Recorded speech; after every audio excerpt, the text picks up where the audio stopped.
Welcome to the Scale Model Podcast. In this podcast, we aim to entertain, inform, and promote the hobby of scale model kit building with interviews, reviews, and news about the hobby. The podcast is available bi-weekly where your favorite podcasts are found, including iTunes, Google Podcasts, Spotify, and Stitcher. You can also get it from our website at scalemodelpodcast.com, where you can find show notes, photo gallery, and so much more.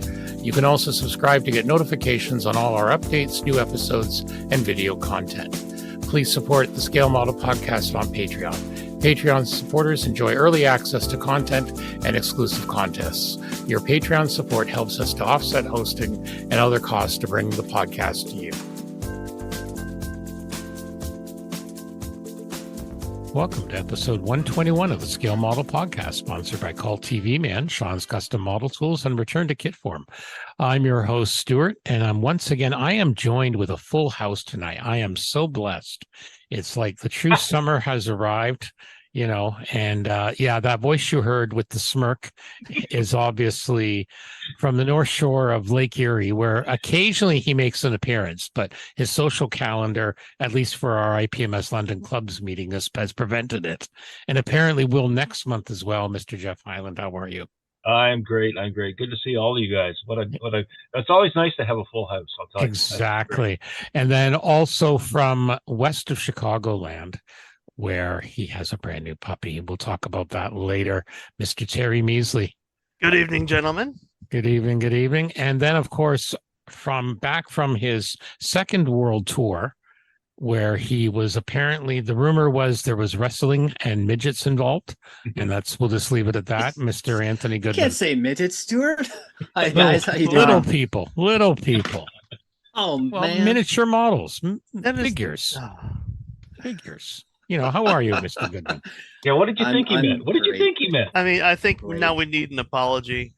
I hereby apologize. Worried about IPMS's feelings. Yeah, okay, that's true. It's going to be, it's going to be one of these shows already. See, it's always when Anthony's here. Yes. You notice that, gentlemen?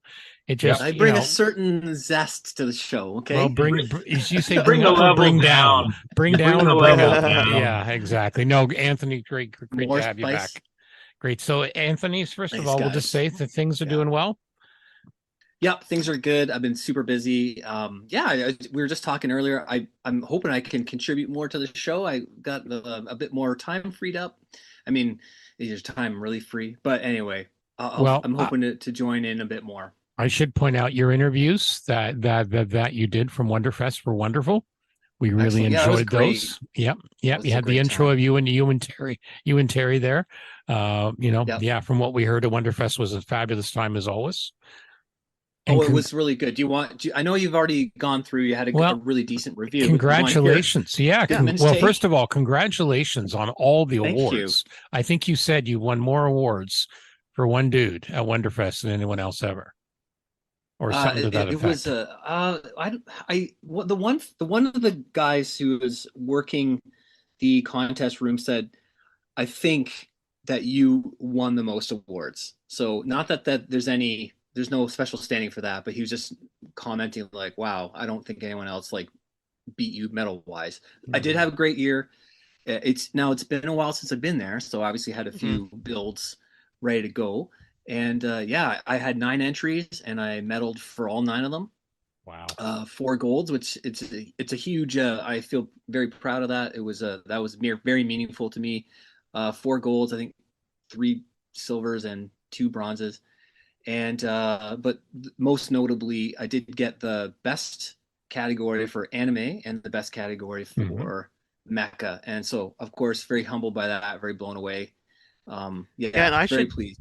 Yeah, I should note that I don't think I judged any of those, but they would not have been judged all by the same people. And the special awards are done either by the staff, so the head judge type, or a specific person who sponsors it.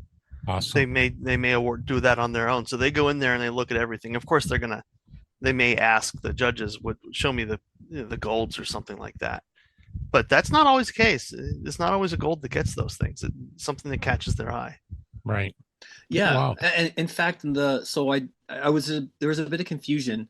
My brown with the Sundowner VF4 Lightning, that did place a gold, which I'm very happy about, and it won the best of anime category. And then my it was a smaller Gundam mecha. It was a, what am I thinking about? It's right here. Got a picture of it. I was gonna say, you don't even remember the kit Yeah. that won gold. Oh my god! Yeah.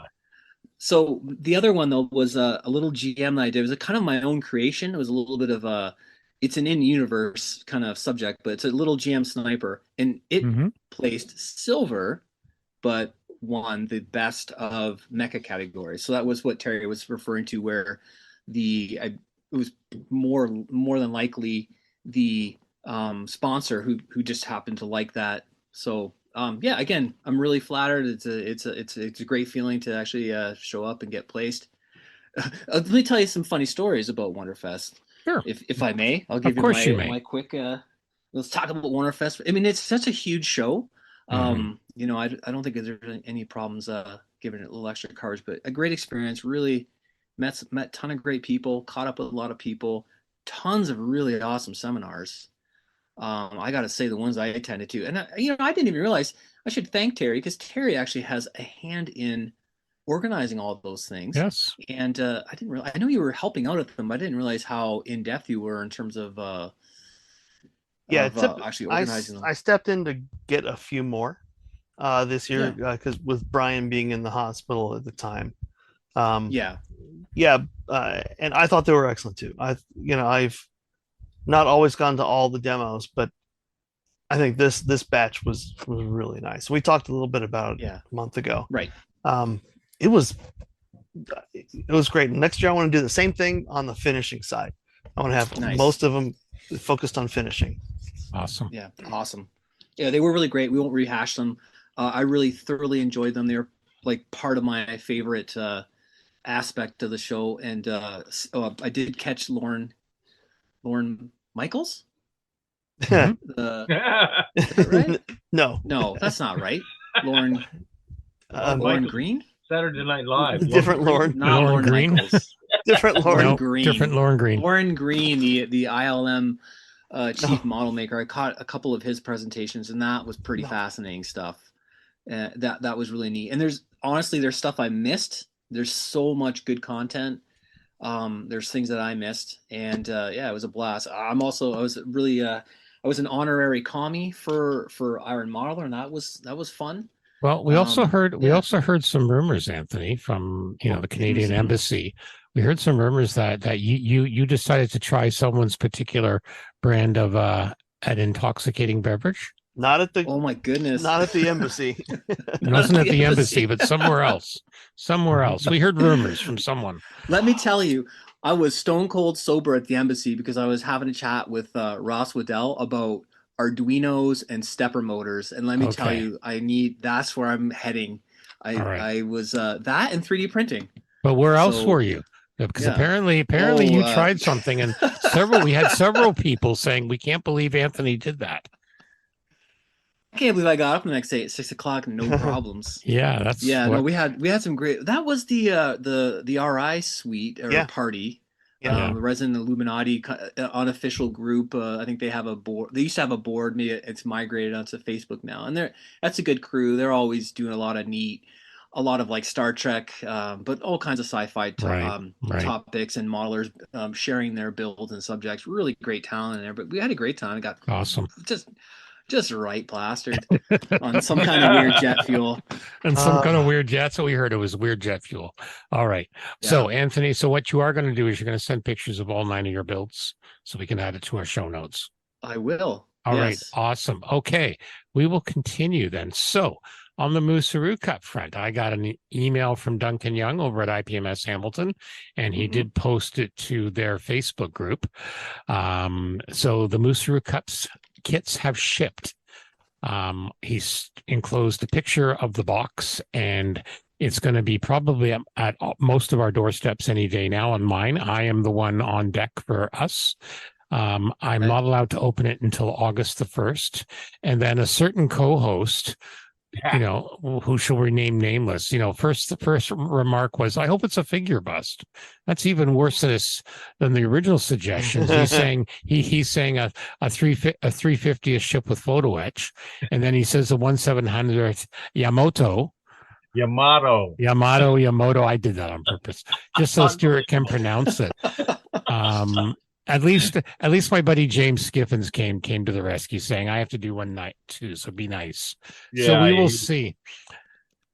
He tried to bring stability to the discussion. I know. Well, thank God for that, eh? You know, but no. So I think what's going to happen is I get the impression they're going to also they're going to be someone down there at Nats again, and they will do that, and then they'll tell us when. So it's going to arrive, and I will be very good and hide it until we see what happens, and then we open it, and then everyone can start laughing.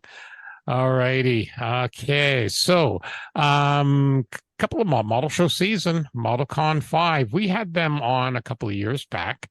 This is ModelCon 5 at the USS New Jersey. Hey, almost as good as having it at the Canadian Warplate Heritage Museum. Have a bunch of ship modelers get together on a battleship. You can't go wrong. So this, and of course, it's in the wardroom, so highly civilized. So this will be August 5th. From set up from 8 to 10, display from 10 to 3, free parking. This is from our friends at the Philadelphia Ship Modeling Society in partnership with the Battleship New Jersey Museum. There's always some amazing work there.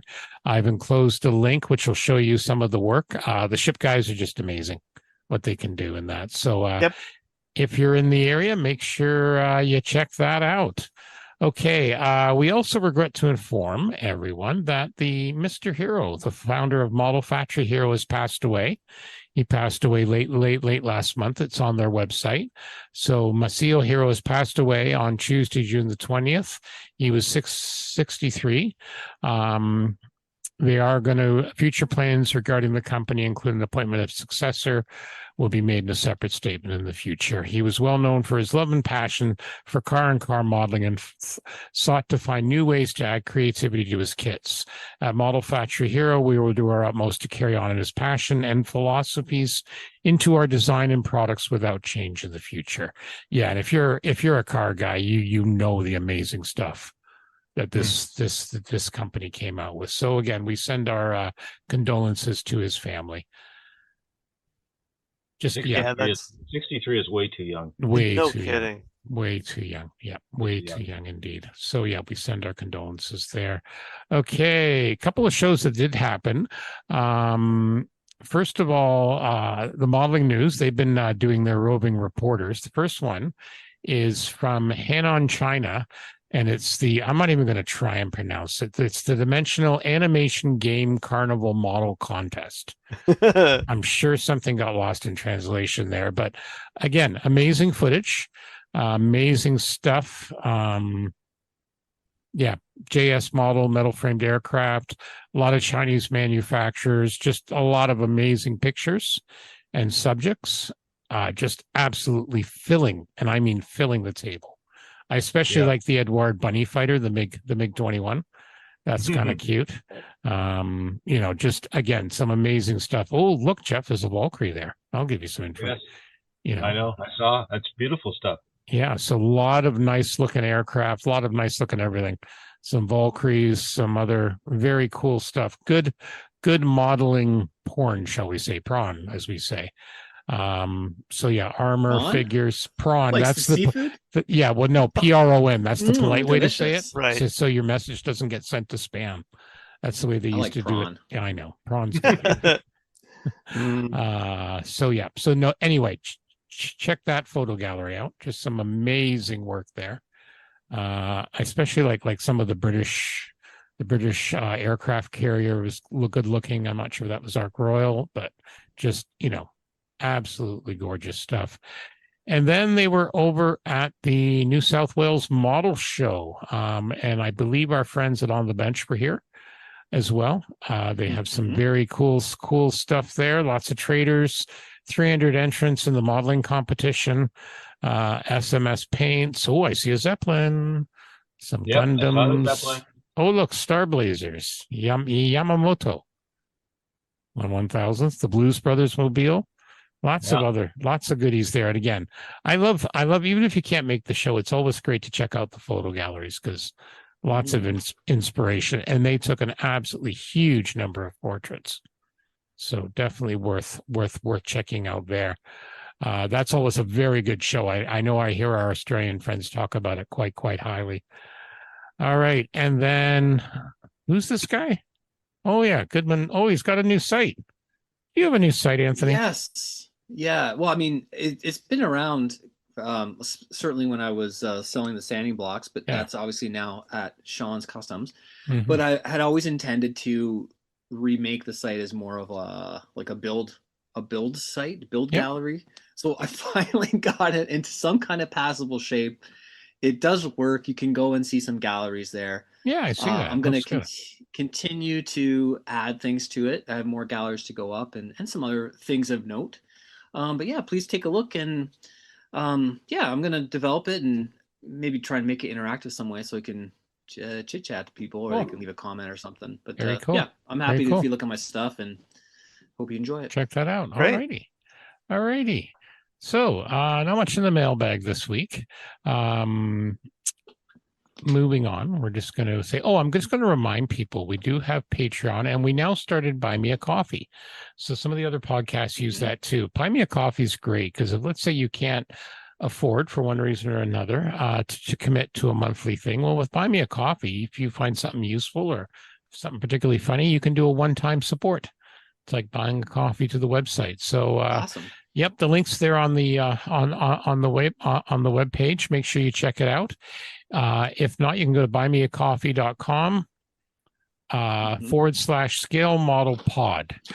Scale model pod. I couldn't put scale model podcast. Apparently, it was too long. Ooh. So. And hey, Stu, we should remind listeners that the other way to really help us out is to give us a positive review on all your podcast listeners of choice. That really helps us, I think, get up in the listings and to get in front of the ears of other people who are interested in hearing. So Very much give us so. that Exactly. nice 5-star review. 5-star review. Just because Anthony was on, you gotta do That's 5 stars right. just for Anthony. Okay, hobby announcements. Summer. In the summer, things keep going. Our good friends at AK, July 2023. They've got a bunch of new different colors, some more gaming colors, some colors inspired by artists. So Sergio Vilches, he's got his signature set, 14 colors in one figure selected by him if you're a miniature painter. And then we got some new stuff, the war game washes. Everyone's coming out with these now. These ones are enamels. Yeah. So this is a wash designed for deleted for the war gamers, allowing you to very, very quickly you get your stuff ready for the table. And then how about this, the thinner in fruit scent? A fruit scented thinner. Fruit scent. That's, nothing's going to go wrong there, right? right? You needed. Yep. Yeah, nothing's wrong's going to go there. No. And then we have there. Go ahead, Jeff. I was going to say, have a nice sip. Yeah, exactly. It might work with your gin. And then deep shades. A lot of companies are into the deep shades, fast shading. I think I've mentioned in previous episodes, I've been working with some of the army painter stuff. These are really good because the idea is you just, they're shades, they go on nice and quick. You don't have to do three or four different things. So basically the idea is in this case is it's like a built-in wash. You put your base color on, then you kind of put deep shade over the whole thing, which goes into the crevice. It's like washes, and then you do your highlights. And they've got a bunch of different colors, and you can see some samples there on the link we're going to send. And then of course they've got the medium as well. So so looks like they're high pigment glazes. Exactly, basically. Yeah. Yeah. So again, they're all, wargaming's huge, like absolutely huge. Painter type stuff. Well, it's funny. The Warhammer stuff, they had a new set out recently. And this thing was like $250. And I know my local game store sold dozens and dozens and dozens. Like it was, people spend big bucks in that hobby too. So I can see why the paint manufacturers and that, they want to stay on top of it. And I don't blame them.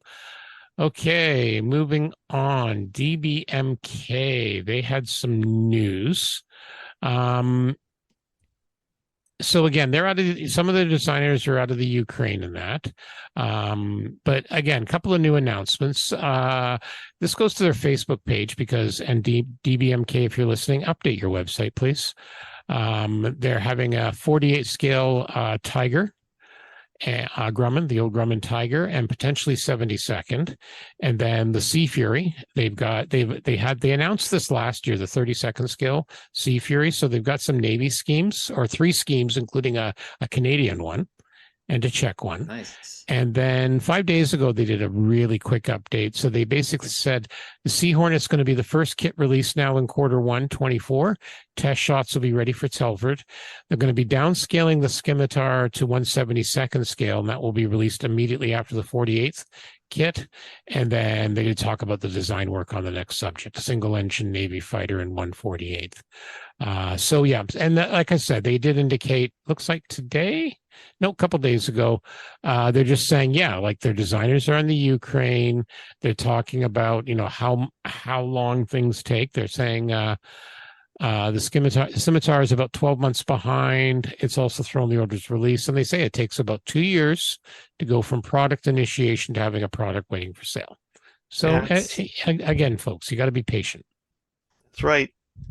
They're showing a lot of information on their printings from their CAD models to give starts, to give an idea. It won't be exactly the same as the injection molded, but it's a long way from what it used to be. Yep, and they're always really good. They really communicate well, and so I give them credit for their transparency. Okay, our good friend Katero, which Terry has an example of one. A couple more 32nd Spitfires going to be on the way. The Mark I early. 155 parts. Are going to be 3 marking choices. So that looks very nice. Latest stage of development. They show some of the separate parts.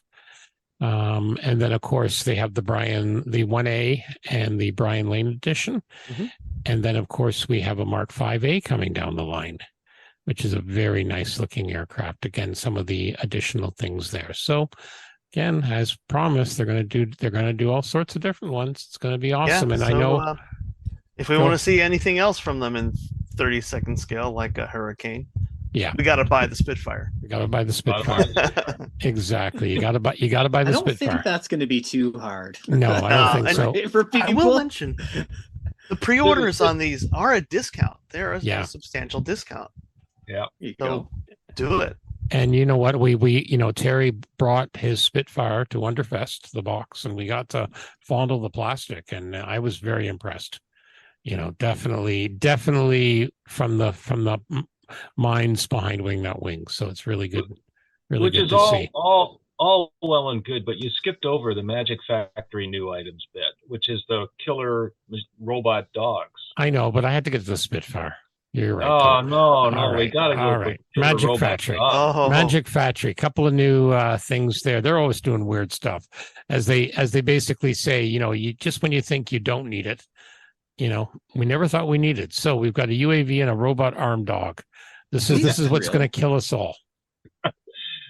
It's a great, yeah. Even the dog in the picture's not impressed. So these are these gold and bullets. Yeah, so these UAVs are the little ones that the guys can cart around in essentially what's like a guitar case, right? Yeah. So, and they can artillery spot, they can do all kinds of little stuff from the field, from the front. What could possibly go wrong? And arming robots, right?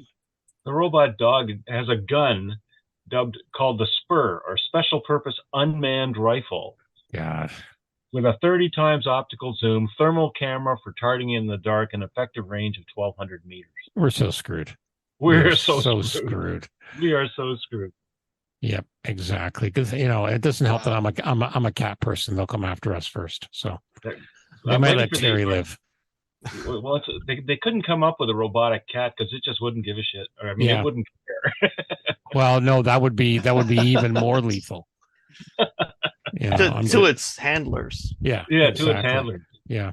So it is kind of cool. The UAV, I can see some diorama possibilities there. So Definitely have to check that out. Okay, Tamiya, upcoming releases. The August list came out. They got a lot of stuff. Ton of RC stuff. Static models. Looks like you've got a motorcycle, the CBR 1000 RR Fireblade, the 30th anniversary. Some 124th cars.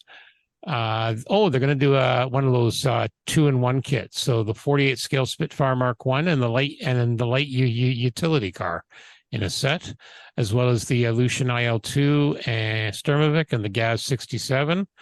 Of course, the Abrams tank and the Ukraine markings. We've talked about that. The armored personnel carrier, the M3A2 half track. Mortar carrier, assault tank. Some of these are repops, but there you go. And then I had to point this out. I think this got this in the wrong section. Under tools and paint, you have to click on this. The walking and swimming duck. Oh, I love this kit. This is awesome. It walks. Oh, wow. The head bobs. It swims in the Honestly. water. This is something for your grandkids. I'm just saying, Jeff. Forget the grandkids. I know. Well, you need one for them, one for you. So anyway, Yeah. These are Get you- like the science science based kits. Yeah, like, it's for their renewable educational motor. These are really constructor. cool. yeah, they just put it in the Yeah. wrong category, but I wouldn't have noticed it. And apparently, stickers are included for the beak, and eyes. So Oh, yeah, okay. yeah, isn't that cool? You gotta love it. Oh, that's fun. That's fun. Our friends at Tamiya. Okay, then there's this one. This one I kind of chuckled at. I saw this, and then the next day, Terry sent me a link saying, did you see that? Or we got to put this on. And when I first saw this, I thought first thing I thought it was Terry all over. So Terry, you go ahead. This is all you. Yeah, our friends over at Halberd Models in the Ukraine have they've been just banging out some great subjects, and this is a conversion for the Tamiya Thunderbolt, the P47D Thunderbolt kit, and it's the XP47H. So the end of the life of the Thunderbolt, they're trying to get everything they can out of the airframe, as you do, and Halberd has done well with the Mustang on this. This thing had a 16-cylinder inverted V Allison engine in there, over 2,000 horsepower. It's like that's more horsepower than the Sky Raider had. Yeah. So it was supposed to to get close to 500 miles an hour. Wow. I don't think it ever did in test flights. But this is ready for your Lift 46, your Lift 47 stuff. This is very Yeah. attractive Let's looking. put the guns back in it. Yeah. It's a pretty cool looking beast. It is. So I have I was cleaning back up. I have a Coster conversion for the monogram kit, which I didn't do very well, and I was busy taking it apart and working on it. And now I'm not going to. No, you can just. There's no reason to. Now, do you have the particular Tamiya? Sir. Do you have the particular Tamiya kit? Oh, almost certainly I have You several of probably have those. something. Yeah. Yeah, I wouldn't be surprised. So yeah, Yeah. this will look nice, and I'm sure we're going to get an inbox review at some point. Yeah, and Halberd's casting, as I've said before on the show, is stunning. It is.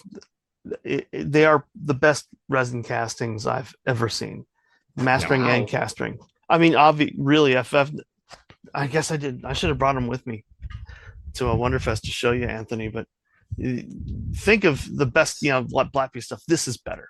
This Sure. is just Wow. better. Yeah. Yeah. I've seen the whole gamut of obviously we've all seen Yeah. terrible, and I've seen some really good stuff too, where I've noted from Japan and Blap and some other guys from the States and Canada.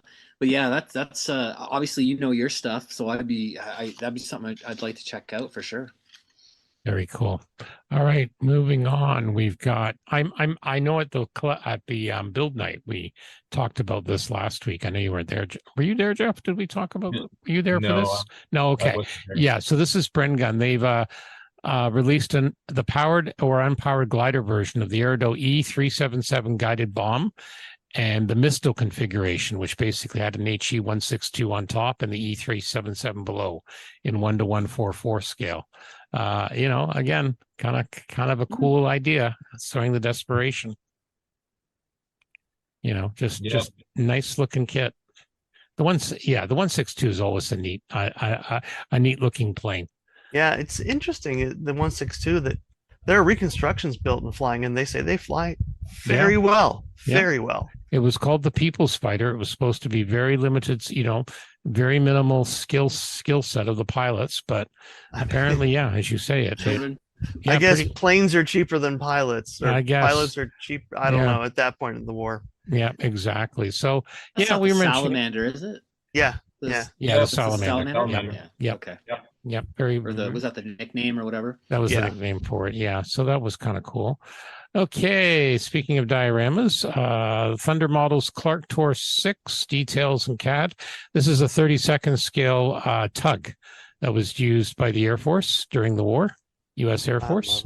Heavy duty airfield tractor, 132nd scale, 100 parts. So, and 5 sets of decals, 5 different versions. Very used everywhere, pretty well. And for a very long time. Yeah. They were used forever. Yep. Yeah, exactly. So if you're doing the diorama thing, that's definitely something you might want to be interested. The CADs look great. Plastic screws, 100 parts. Photo etch decal sheet, some clear parts. Finally reproduced silicone tires. 5 marking details for both U.S. Army, Air Force, and RAF with the instrument placards. No release date yet, but we'll keep an eye on Thunder Models and we'll let you know. Yeah. All right. Very nice. Very nice. One that's near and dear to my heart, Airfix has re-released the 48 scale C Spitfire. This is the Mark 17. Gorgeous looking kit, 3 new decal options, including the folding wings, the unique folding wings. This is one at some point I'm going to get my paws on. I do like Seafires. But again, re-released. This kind of a bit of a surprise. They didn't announce this when they had their list earlier in the year. But again, the blog, I've linked it to the blog entry on the Airfix site, which of course is just amazing. So much detail behind the scenes where they talk about the history and even the individual aircraft schemes. So yeah, definitely. If you're a Spitfire, Seafire fan, I know this one will be interested. Next up, the Boeing 1-144 KC-46. This is KC-46A, the tanker out of the New Hampshire Air National Guard. Vac form fuselage with all the other parts in resin. I know there's a lot of people out there, and I should say this is from Welsh Models, and they do some amazing stuff. I know some guys in our club like building their stuff, so you don't see tankers enough. No. I love a lot of Welsh Model subjects too. Oh yeah. You and our guy Mike in our club, he loves their stuff too. All sorts of goodies. So check that out. And then 132nd. I saw this today on the modeling news. Hong Kong Models they're re-releasing their 132nd scale B-17G. This is a limited run of only 500, and it's called the Rose of York. The reason why is because it includes a 32nd scale 3D printed figure of Her Majesty when she was just a princess, Elizabeth Windsor, during a visit to a U.S. Air Force base during World War II. So, again, interesting history behind this. They originally wanted to name the plane Princess Elizabeth, but that did not meet with official approval. There was concerns about the propaganda value to the enemy and the effect on civilian morale should the bomber named for a member of the royal family be lost in combat. So they ended up naming it Rose of York, which was probably a good idea because not this crew, but later on, I think it was the 60th or something, 70th mission, it did get shot down. It was lost. So great shots too. Great pictures on this. They are. Yeah, they do really well. So it comes with 500 piece run, 32nd scale of the Young Queen. Again, big kit, 32nd scale, wingspans almost a meter. Wow. Yeah, My goodness. 89 centimeters or 989 millimeters. They have 989 meters. No, that would be like reverse scale. The full length approximately 70 centimeters. And they actually have a wall mount for this. I remember that last time. Yeah. Posable flying surface. Yep. 2 marking choices for the aircraft. So the first one is the day of the royal visit, and then a little bit later on after August in 44. So yeah. And the G was always one of the ultimate models because it had the chin turret, because they realized they were losing a lot of them to head-on attacks. So Yep. they put 250s in that chin turret, which helped a bit.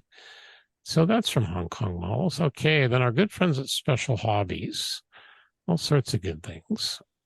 We have 2 kits they're talking about this time in their newsletter. The T2 Buckeye, we talked about it, but they have the anniversary markings, including the 100th anniversary. They've got a masking set and all some goodies there. And they've also got the German World War II glider in 148th, the Greenau Baby 2B.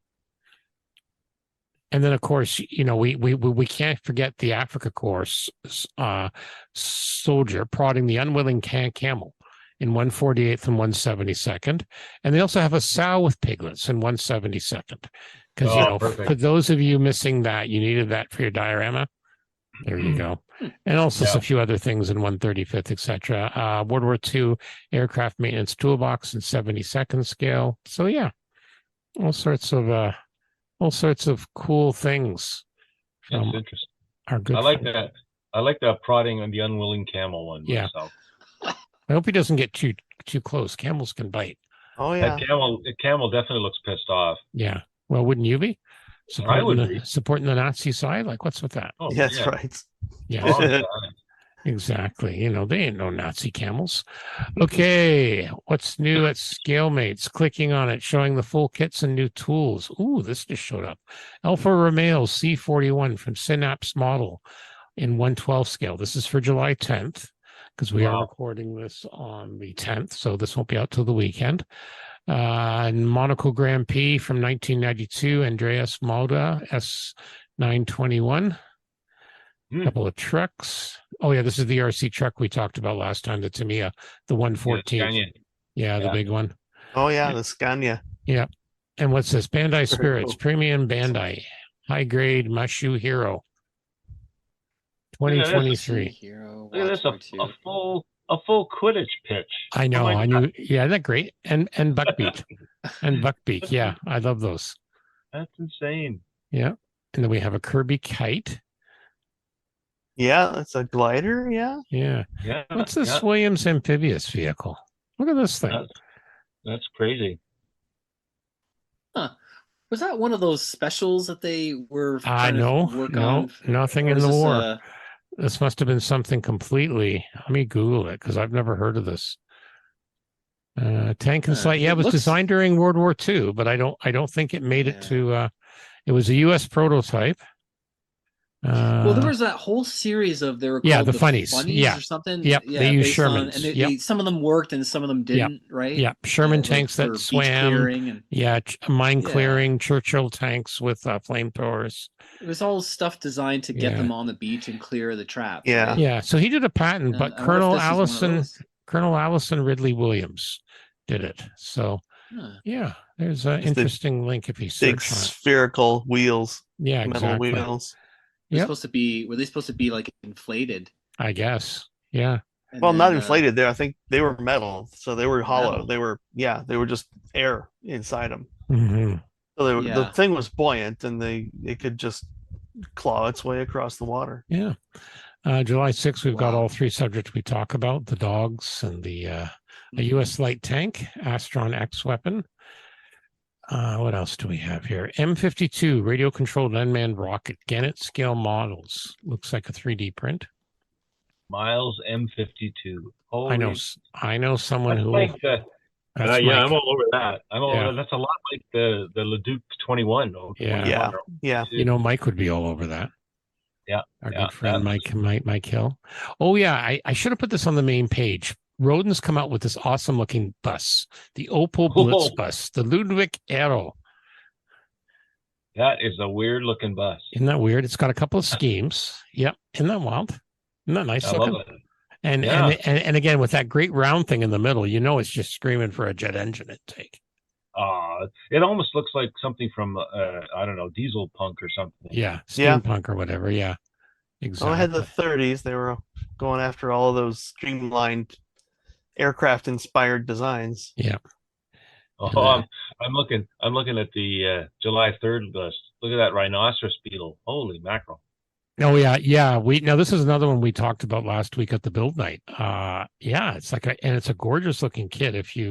We did some Google searching for it, and it's a gorgeous looking kit. Oh my God, that's We've talked about this series before. This some mechanical different age. ones. Yeah, and they've come out with a couple of different series here from this set, and yeah, that is gorgeous. It's like a work of art.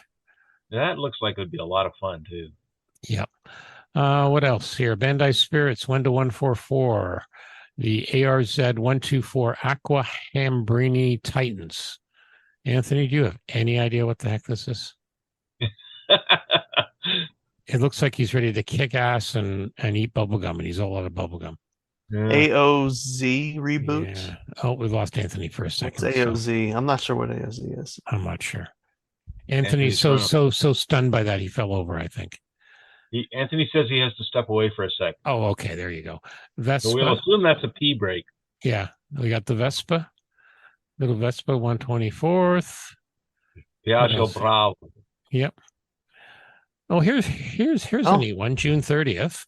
The Helio U10 Super Courier Air Cast Resin. Very nice. Look at the Model Factory Hero. Shelby Cobra Coupe in 112. Under the 29th. Yep. Oh my God, that's a mortgage there. Yep. But nothing's coming out. Oh, and of course the Jules Verne, the Albatross, on the June 28th, the last one. Yeah, in 1/100th, one of Jules Verne's concept. That would be fun. I've seen guys do like scratch builds or of these. Yeah. Just because it's such a weird. There's actually a couple of games out there that utilize what if they discovered there's a couple out there where the idea is they discover an element that's lighter than air and they put it in. So you've got like battleships in the sky and cruisers and kind of combat like that. Yeah. So some designs are more imaginative than others in the series. Agreed. But this track's pretty close to what Verne's descriptions were. With like 50 propellers. Yeah, holding it up. And it's 1/100th, so I don't think it would be that huge. You could probably, but yeah, no. This company, I think I looked them up. They do quite a bit. They're out of the Czech Republic, and they do all sorts of weird and wild things. There's their website. They also do, some World War II aircraft, some World War I.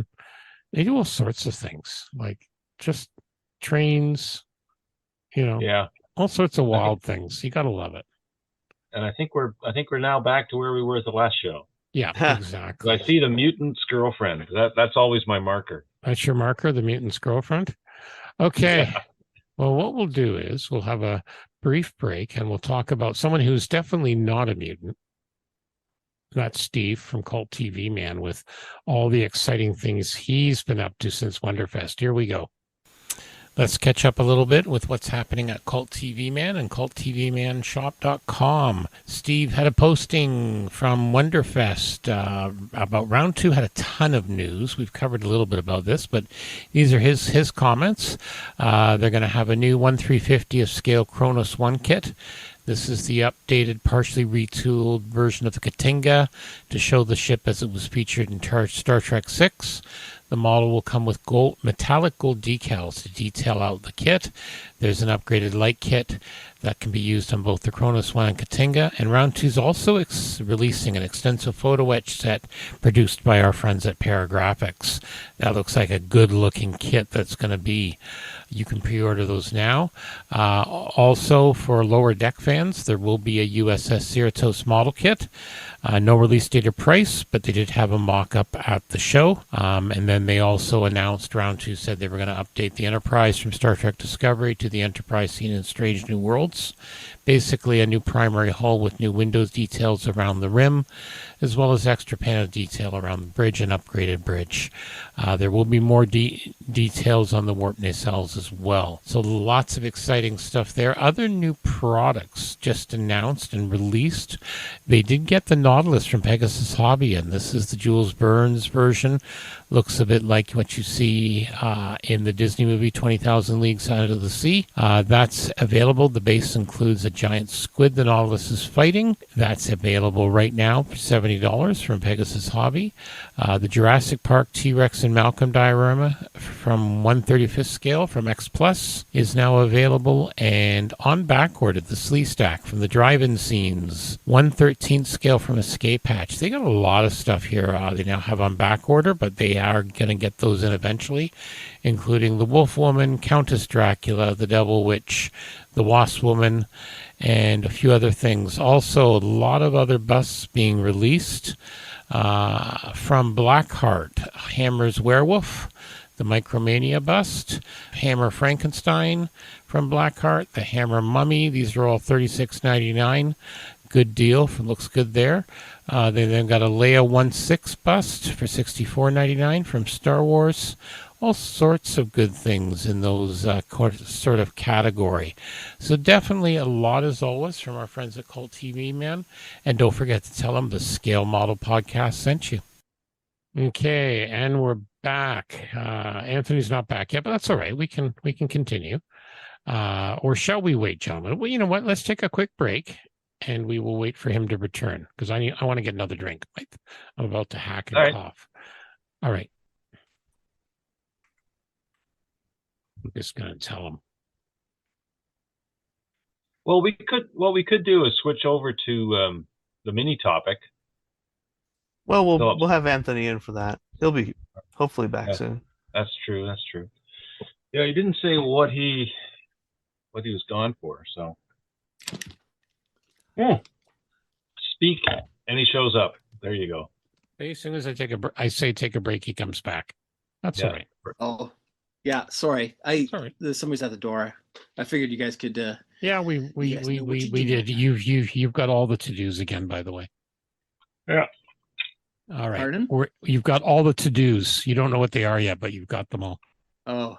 Guy who misses the meeting gets all the to-dos, or if you're ever late for your morning plumbing meeting, all of a sudden you get to do all the shady jobs, literally. Right? They're all shady jobs. So hey guys, that Jasmine models you were talking about last week, those are the guys that did the photo etch for the Valkyries and other stuff. Yes. Yeah. So I love that stuff. They still exist, although stuff is sold out. Of course. There's an F-35. I don't know. It's been hard to get. I got a couple of those kits, Terry, but they've been very, very hard to come by. The 48 scale stuff is sold out. Yeah. Yeah. All right. So I haven't seen VF11. There's PE upgrade parts for VE11, VF11 from Jasmine. Yeah. Didn't they do? Jasmine? They did a full. I don't know how you describe that. Like a full 1/72 Valkyrie, just the metal framework. Yeah. Yeah. It was like a complete kit. Yeah. Wild. I never got it at the time. Yeah. I don't know. I don't. Very, very impressive kit. Very neat looking thing. Anyway, yeah. All right. But I have some of the. Wow, it doesn't look like much of it's left. Okay, so we just finished the Cult TV Man ad, Anthony. So we're going on to the mini topic. So in 5. Okay, lots of exciting things from our friends at Cult TV Man. A couple of topics tonight. We're going to start with what we call a mini topic, and Terry has this one. So Terry, the floor, electronically or otherwise, is yours. Yeah, thanks. I saw this pop up on the Facebook a few days ago. Someone asking whether 3D printing is essentially not a kit, or it's cheating. And it's a valid question, and to some degree, if you look at some of the stuff like Edward's doing with cast replacement panels with all the dials and everything in it, it all depends on your goals, right? On that sort of thing. But as far as a 3D printed kit goes, fresh off Wonderfest and judging and actually building 3D printed kits myself, I really had to take umbrage to this, because they are more work than a well cast resin piece, right? They simply are. You have to clean them up a lot, and the material's not always the best material structure wise and everything, and you still have to do a lot of work. And I guess his point was that we shouldn't consider this to be on the same level as, say, a plastic kit, whereas I would say it's exactly the opposite with say the brand new Lightning and well, both Lightnings really, World War II and modern Lightnings from Tamiya. They are going to be phenomenal, and you won't have to do much work with them. So having a 3D print and having to clean up all those panel lines, we knocked pretty heavily on seeing panel lines on subjects when you're. Do you mean seams? No, for the panel lines, I mean step lines, so grow lines. Oh, step. Right. Okay, yeah. So the grow lines, that's what I'm talking about. Yeah. Seams can be there too, and that's on anything. If you're not filling your gaps, you're not filling your gaps. But this is surface prep. This is as bad. You can have it wonderfully painted, and there are some subjects out there that have been, but the people did zero work cleaning up the kit. So to me, this is a major problem, and this is a lot of work because a lot of these models are put together, these files with a ton of detail on them. Either you have to sand around or sand off and replace. So it's on its own work. And he was saying, well, if it's one piece, then it's not a kit. It's like you go look at all the busts and all the figures and all that kind of stuff at a quality show, and you tell me that that's not an artwork, or that was somehow model kit easy because it was just a single piece. It's not. Right. No, it would be ahead, unlikely to. Sorry, I was just going to mention to that point. It's going to be unlikely that it's going to be very rare and far and few between. You're going to kit a kit with no pieces to glue together, just based on how you're going to set up kits to be printed in the first place. So. But to that point, I think, Terry, you make a very valid observation, is that it still needs to be addressed with all the fundamental modeling skills, right? Cleaning up the surfaces, gluing, painting, et cetera, et cetera. This is the kind of discussion, though, that has always happened and will always happen. I mean, if you think about that comment, you could go back to the 1950s, and the guys who made balsa wood airplanes would say, what the hell is this plastic crap? You're cheating. No. I mean, come on. There are new ways. The bottom line for this hobby is you're trying to build a representation of something to the best of your ability. And there are lots of different skills that fit into that. And it's not just manufacturing. It's not just assembling. It's research, and it's painting, and it's weathering, and it's, diorama placement if you want. It's all these other factors. Focusing in on one thing, I think it does a disservice to the hobby as a whole. I really do think that it's really the purpose is expression of imagination through whichever skill sets you need to use and whichever materials you want to use. And I don't see that as a problem at all. Well said, Jeff. Well said there. I was thinking back to 2 episodes of the Model Geeks podcast. They were talking about, losing your mojo in that. And in the end, sometimes you build for yourself. You build what part you enjoy. Like, one of them was saying he loves to paint, so he kind of gets ahead and does that. And in the end, if it makes you happy, then that's what's important. And, also to what, you all have said, it's another tool in the arsenal. Like, years ago, people didn't have airbrushes, or we had crappy paints, or, the idea with the balsa wood. It's, and you've heard me say this, the hobby's evolving. So I think it's, I agree, Terry. That sounds like the person there needs to have a little bit of an education and actually see what's involved. To get a 3D printed subject that they've, that catches their interest, and sit down with your sanding pads and your sanding sticks and everything else and do it. I could recommend a couple of 1/18 scale jets to work from. Well, filament print is a whole other thing. That's right? a whole other thing. Wow. Yeah, exactly. Yeah. Oh my God. Yeah. So I see guys on Starship Modeler and other sites, on Cult's site and everything. They're printing big scale filament stuff, and they're just painting them. It's like, and to your point, if that's what you want to do, then you do it, man. You do it. You enjoy it. It's your hobby in the end.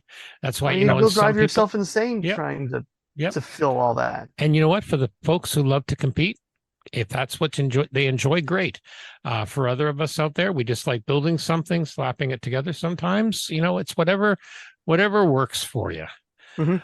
All right, we're gonna move on. I think there Go is ahead. a difference, though. And this is a bit of a segue into our next topic, because I Yes. think there's a difference between um, standards for judging at national and local competitions, no matter whether they're who's running Yeah.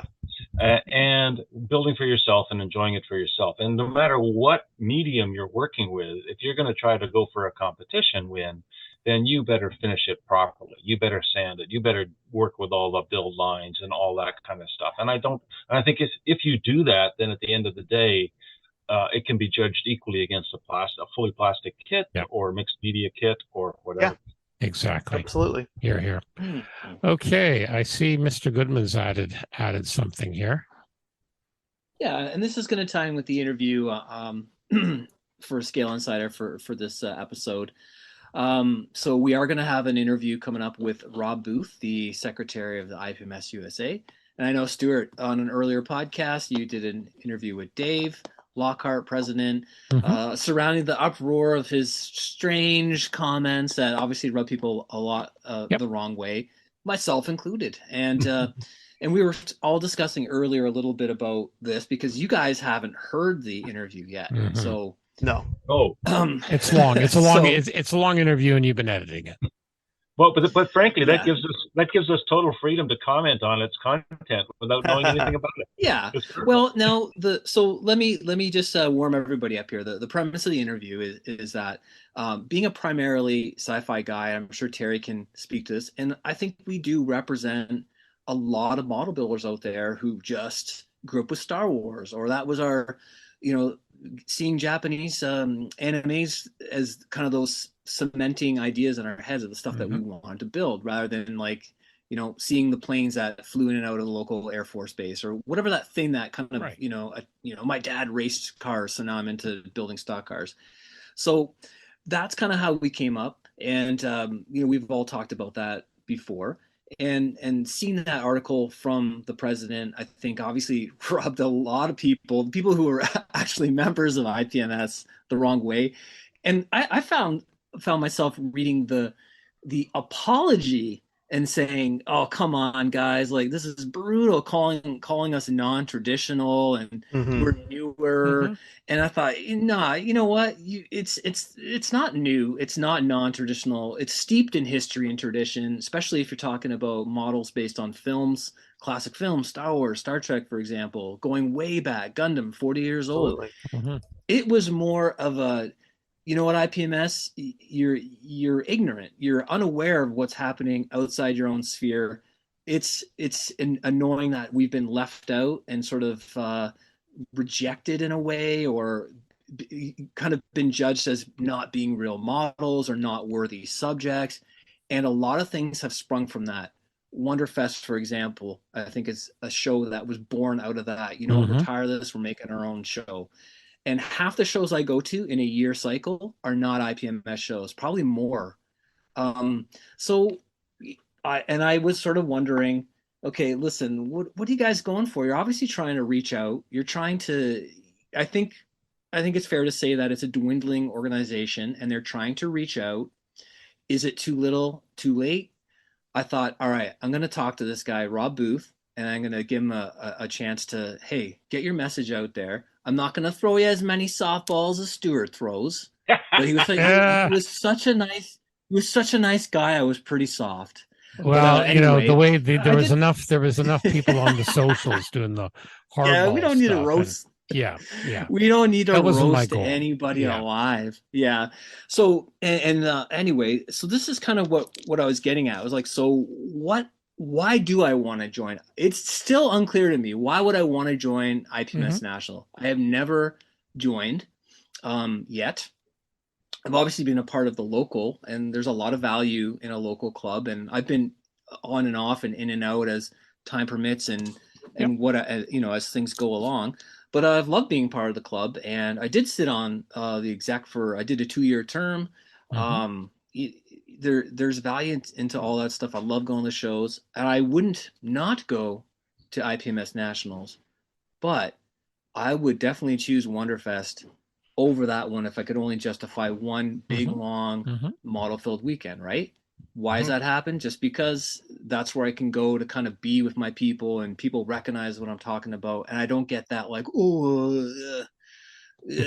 what's this weird thing? Or, yeah, you know what I mean? And that kind of attitude that's common. So I don't know. What's your guys' take on your relationship to IPMS in and out through the years? Jeff, why don't you go ahead and go first? Well, my thing with IPMS, first of all, I didn't join IPMS until after I joined our local IPMS chapter, and that was like 7 years ago, and I'm 67. So I mean, it was late. I've been a modeler since I was a kid, and I didn't join IPMS, not because partly because I didn't know about it, partly because I was never much of a joiner. So, yeah. and it was only once I sort of got into the local group that I decided I'm going to join IPMS Canada, because I think it's important from my perspective to support the hobby, and for lack of a better word, same reason why I kept my subscription to Fine Scale Modeler, because I want to support the hobby and I want to keep that kind of a voice there. Since then, though, I mean, having worked on the big thing for me are the magazine art, the quarterly magazines and the electronic magazines that they send out that we get from Canada, and I've enjoyed, actually, more than anything, more than reading them, I've enjoyed writing for them, and awesome. that's been a real kick for me. I mean, I never thought I'd do it, and I kind of really enjoy it, and I highly recommend it to anybody. It kind of improves your modeling because you're focusing everything on what you're doing, and it improves thinking about why you're doing what you're doing, because you're writing about it. So I enjoy that, and that's a very personal thing. As far as the IPMS USA thing and the editorial, I think that was just a mistake. I think there was a number of mistakes there. I think probably the biggest one is the lack of peer review before something gets published, and a fair questioning of what it is you're trying to say, because I'm not sure what he was trying to say to which audience, and through which medium. It just, a lot of it didn't make a lot of sense to me. Yeah, exactly. Talking to him on the show, very nice guy. I got the strong sense that he clearly felt that he had been misunderstood, and having read it again, I'm not sure how you could be misunderstood. I think his choice of words, he needed an editor other than his wife checking for typos. Yeah. More than anything. I reread that article today from the IPMS USA Journal too, and it really was just a poor choice of words to call your own membership freeloaders. And I kind of asked it begged the question, why do you have to do anything? Like, just because you join the club doesn't mean you have to volunteer to be at the show. Like, maybe you're busy or just beyond you. He made some good points about, it's a solitary hobby. It is really fun to get together and chit chat with your friends about your favorite jet, or show your buddy your progress, or whatever. All that social aspect is so hugely important. But that was about the only point that made any sense to me, saying that, what's in it for me? Well, yeah, you're asking me to pay you. What is in it for me, right? Like, that's a fair question. That doesn't make me a freeloader or somewhat dishonorable. Like, we all pay to play, right? Yeah. When you're going to a show, and I'm happy. There's been opportunities before where I could get into a show for free, but I always say, well, what's the ticket price? I'm happy to pay it, because I know it's supporting your club and your show, and it'll happen again next year. Yeah. You know what I mean? But like, I don't go to every show out of obligation, right? Like, if I can't make it, whatever, it's supposed to be fun. But anyway, very strange. Dynamic. Well, I think it was, and we did, and we mentioned during, when we previously had the interview, it's like he was writing this in an IPMS for the magazine. He thinks it's only available to IPMS members, but he's directing it to people who aren't. But it was, and kind then he of was insulting surprised to those members. Well, right? Exactly. And then he was surprised when his first posting of it was, well, I see my things got some traction. Well, yeah, it's not because of the IPMS members. It's because someone took a screenshot and shared it on Facebook. Yeah. So it's people outside the hobby. And I know from speaking, from the interview, speaking to him there, bouncing some email back and forth pre and post interview and talking to some other people I know who are board members. In terms of the editing, that's not going to happen again. Things are going to be checked now. And I think, Right. And I know, and I get the impression, again, not hearing the interview, Anthony, but I get the impression that this is something within the IPMS board. There's a lot of pent up demand that change has to happen. This is it's a challenge now for this sort of groups, whether it's the National Model Railroad Association had a similar crisis about 5 to 10 years ago, and they had a guy come on board that really turn things around, because organizations like this have to move with the time. And exactly, people are going to say, what are you going to do for me? How is this different than a Facebook group, a web forum? Yeah. Whatever. And so that's exactly what we're going to talk about with Rob. So we're not rehashing anything to do with Dave. The reason I actually reached out to Rob was to say, because he's the guy on Facebook doing the damage control. He's the guy trying to rein in and say, like, hey, we do want to include sci-fi billers. We do want to include the wargaming crowd, right? Like these sort of parallel hobbies that are like almost the same thing but kind of different. Yep. And so I thought, and he's catching a lot of shit too. So I thought, you know what, this would be a great guy to talk to. No, exactly, and I think that's and good. I know you already spoke to Dave, so I'm asking questions. What's forward? What are you doing? What is your message? And I gave him lots of opportunity to explore that. And I did try to give him some serious questions, because I was not happy with the apology, and I have my air quotes up. Yep. The apology to understand. the non-traditional builders, and I just thought that was so ridiculous. It's one of many difficult conversations that's going to have to be done. Terry, before we move on to the interview, do you have any comments? I think it's tone deaf. It's wanting to get more people in the big tents, but then insulting them on the way in. Yeah. And I think they sort of realize that. I don't know. I'm speculating here. Look, we all have our implicit biases. We all have our preferences. I don't build Nazi subjects. I don't. Yeah. I build Imperial Japanese subjects. What's the difference? Not a lot, but so we all have that. It's just when you're in a position of leadership in an organization like this, you have all of those people, and you say you want all of those people, so don't pee in the pool. Here. Yeah, for sure. All right. So it's more than that. It's more than that, because peeing in the pool, nobody knows you peed in the pool, right? True enough. All right. On that note, so Anthony, you said this is a fairly long interview, right? Yeah, we're gonna have part one in this episode, and listeners, please stay tuned for part two. So, I do believe we did discuss that there's going to be a future interview, and we're going to talk about judging, because that's another hot topic. We barely talked about. I know. We decided not to on my interview with him. With Dave originally, because it's its own kettle of worms. Yeah, it's its own bucket of worms. Of course, we're talking about the gold, silver, bronze versus the 1, 2, 3, and the pitfalls. Yeah, Coke versus Pepsi, pretty well. Yeah, exactly. It's certainly. Well, I don't even know if I'd characterize it that way, but everyone's going to have their own opinions. But we did discuss we're going to have a future conversation about that, because Rob Booth is very experienced. He was chief judge for his own locality. And I think he's involved with that in terms of the national convention as well. So we'll have an interesting discussion on that. I have a ton of thoughts about judging, and like obviously Terry's an experienced judge. Like I've been doing it for a while now myself. Even I don't consider myself that experienced, but anyway, lots to talk about there. Look forward to that. So the first one's about an hour, the first part. So get yourself a nice comfortable drink, unless you're driving. No drinking while you're driving. Listen to the podcast. And here we go right now.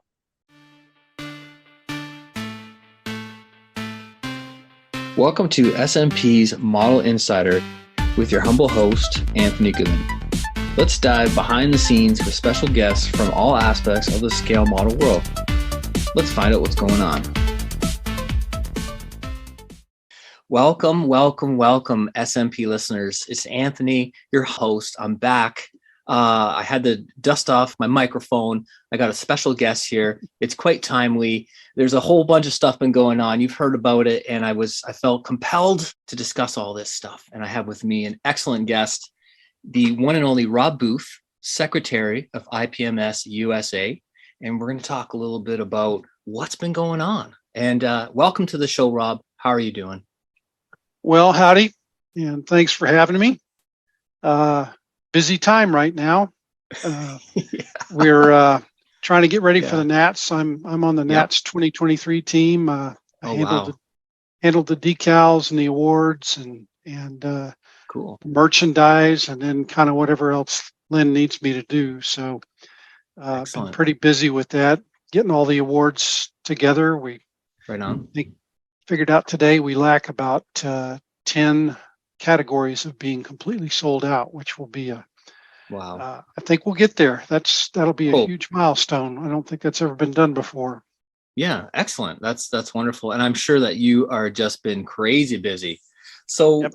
all right. So I promise I wouldn't roast you, because I'm a sci-fi guy, right? But I did say we're gonna ask some questions, and we'll get to those. But tell us a little bit about just your background, your interests. You've been modeling for a while. Yeah, I wear a lot of hats. As I said, I'm on the Nat 2023 team. Mm-hmm.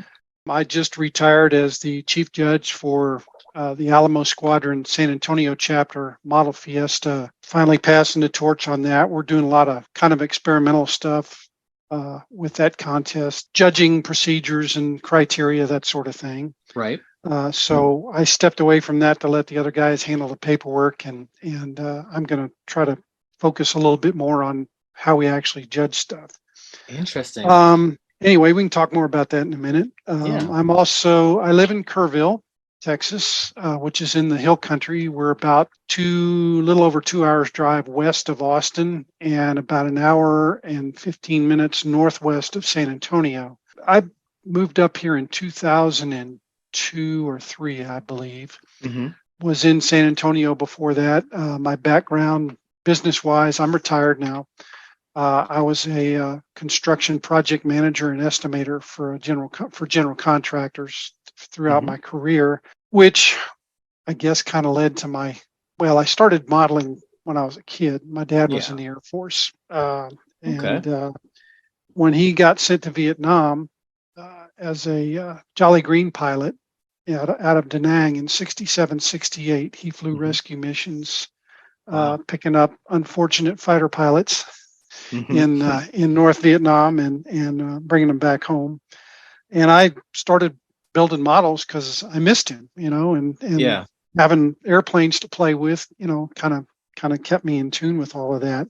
So anyway, I was military brat from the word go. I was born at West Point at the military academy. My dad was not there. He was in the Air Force, and they happened to be home on leave in Peekskill, New York. So I started up a little closer to your neck of the woods, but got to Texas as fast as I could. Anyway, I'm married. My wife, Teresa, for 19 years. We're a blended family. Got 4 adult children, 4 grandkids, and had a great grandchild born this year. Oh, congratulations. Thanks. Kind of hit me between the eyes. I don't feel that old, but anyway, so it does. So I retired in 2019, right before the pandemic got really hard. I was the director of pre-construction services for a general contractor up here in the hill country. Was in the business for about 45 years. Started out as a carpenter's helper when I was a kid, framing houses during the summer. While I was in high school and college, and kind of worked my way up through things to be an estimator and a project manager, and ended up being a director of everything that goes on before a project happens for this company I was working for. Right on. All that to set up to say that what I did in real life is kind of a parallel to the scale modeling hobby. What you do in both is you take raw materials and you follow a set of instructions and you come up with a finished product at the end of it. Mm-hmm. And if you've built enough models, you realize that sometimes those instructions always aren't the greatest guide to build by. And same thing's true in the construction business. Oh yeah. Sometimes the blueprints aren't as great as they should be, but Yeah. I'm a fellow tradesman, and I often tell apprentices, like, you're first and foremost a problem solver. exactly. I feel like I retired at the right time, and the business is just it's not like it used to be. It's harder and harder to find good tradesmen and good subcontractors to do the work. So when you lose all your contacts that do a good job for you over the years because they retire or they go out of business or whatever, it was time to back away. Anyway, so that's kind of personal background on me. I said I started building models when I was a kid when my dad was in Vietnam.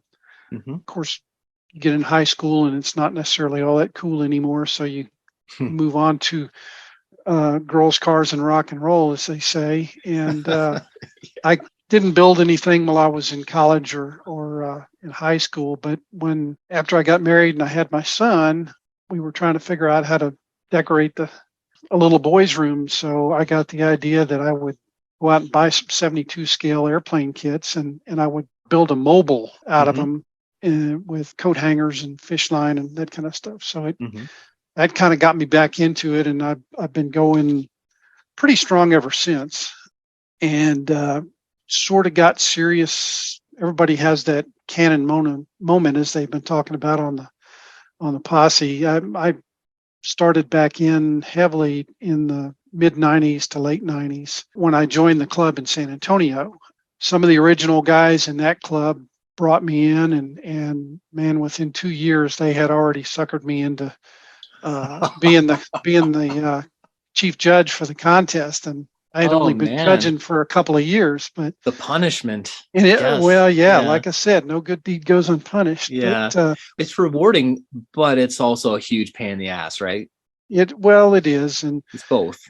I managed to, the very first year that I was the chief judge, I was on the microphone literally begging for judges because nobody was stepping up to judge, which is a recurrent problem that we still seem to have. Yeah, it is. Everybody likes to show off stuff, but I'd rather go out and have a burger and a beer with the guys than I would spend the time judging. But we're working on that. We got some incentives. Anyway, so I was in the San Antonio club, golly, probably from the mid '90s on, I guess, and they got me into IPMS pretty quickly. Went to my first Nats was in 2000 in Dallas. That's the last time that the Nats was held in Texas. So we're really excited to bring it back home. Nice. Before I retired, I moved from San Antonio here to Kerrville, where I live now. I was still commuting once a month to go down to San Antonio to the club meeting there. Those were all my longtime modeling buds, and I didn't want to give it up just because I moved an hour away. But, once a month seeing those guys, sometimes it doesn't seem like enough. So I kind of put out the feelers up here and found, 4 or 5 guys that were retired that putzed around with models in their spare time. And we started a Tuesday night build group. And it's still going strong. We actually became a chartered chapter in 2014, and we're hoping to hopefully have our first contest in 2024. Nice. Yeah, after we recover from the Nats. We're the Texas Hill Country Scale Modelers. I try to throw something out on Facebook on Tuesday nights of everything that the guys are working on, and I saw a few pics. And so we just sit here and build models and drink a little whiskey every now and then and talk BS, as most of us do. That's kind of where we are right now. Yeah, excellent. And I love a build night. And I think that's the type of club environment that really benefits everybody. And in fact, I'm trying to start my own Gundam centric club in London. So we have our local IPMS London, right. And it's a strong and thriving club. And they have a build night. They have a in-person meeting. Typically at the meeting, there is not a ton of building going on. It's more social time, show and tell. Some guys build, or guys and gals build a little bit or whatever. But the main thing is the kind of the club business and all that type of thing. My experience as a sci-fi guy is that stuff is very much on the fringe, right? On the outside of that club. So I've been thinking about it. I would love to have a build night where, everyone can see and know what everyone else is doing, and kind of, you get that recognition and people understand because they're into the same topic and that kind of thing. Honestly, Anthony, that's why I try to put those pictures out there on Facebook. And I've noticed a couple of other chapters have started doing that too, if they have build nights or, but if you look at what we do here in our little group, we got guys that do everything, and we got a wide range. I got about probably 8 regular guys that participate more or less every week or every other week. We just picked up a new guy here locally in Kerrville that is a Gundam builder and has been for a while. And I'm amazed at some of the stuff he does. Bright young guy. He's going to be my mentor on following through on some of my Gundam projects that I've got going here. Right on. We got Jose, who's here locally. Got a guy who is a retired aircraft mechanic that retired from Mooney Aircraft, which was here at the Kerrville Airport. They're pretty much gone. I think the Japanese bought the company, but they still do parts and stuff here. But that's an interesting old line aircraft company. Yeah. I've got Dana Mathis and Stan Spooner that come up from Bernie, which is about halfway between here and San Antonio. And those guys they're national, if not world-class armor modelers. Stan's been published in a lot of the Tamiya Model Magazine and, some of those other things. Right on. And he's really, really good at that. So they've been slowly drawing me into the dark side of armor. I got a couple armor projects I've been working on. And then Alex Hay is another local guy he is our sci-fi guru here in the club. He built it wasn't from Star Wars. It was from like Battlestar Galactica, maybe one of the TV series. Yeah. But like a Battlestar or the. Yeah, it was basically a round thing. And he took this ancient kit and literally glued thousands of individual bits of styrene to enhance the detail around the outside of this thing. It sounds like a Cylon Raider. I can't remember exactly. That's kind of a roundish.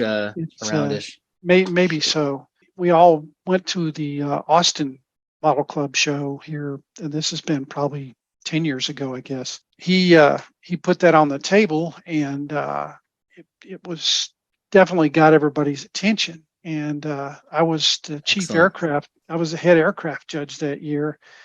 And when it came time for all of us to go around and pick the best of show, I realized that Alex's model was the best science fiction subject to be put forward in contention for best of show.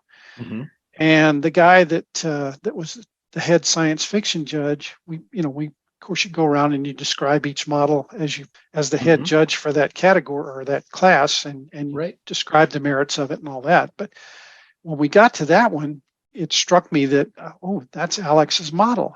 The judge is describing this thing, and he's telling the rest of the judges what he did to this model to get it to that stage, and how well it had been painted and weathered and so on and so forth. And he said, I wouldn't even try to count them, but he said, I guarantee you there's at least 1,000 individual panels that he has, enhanced the surface of this model with.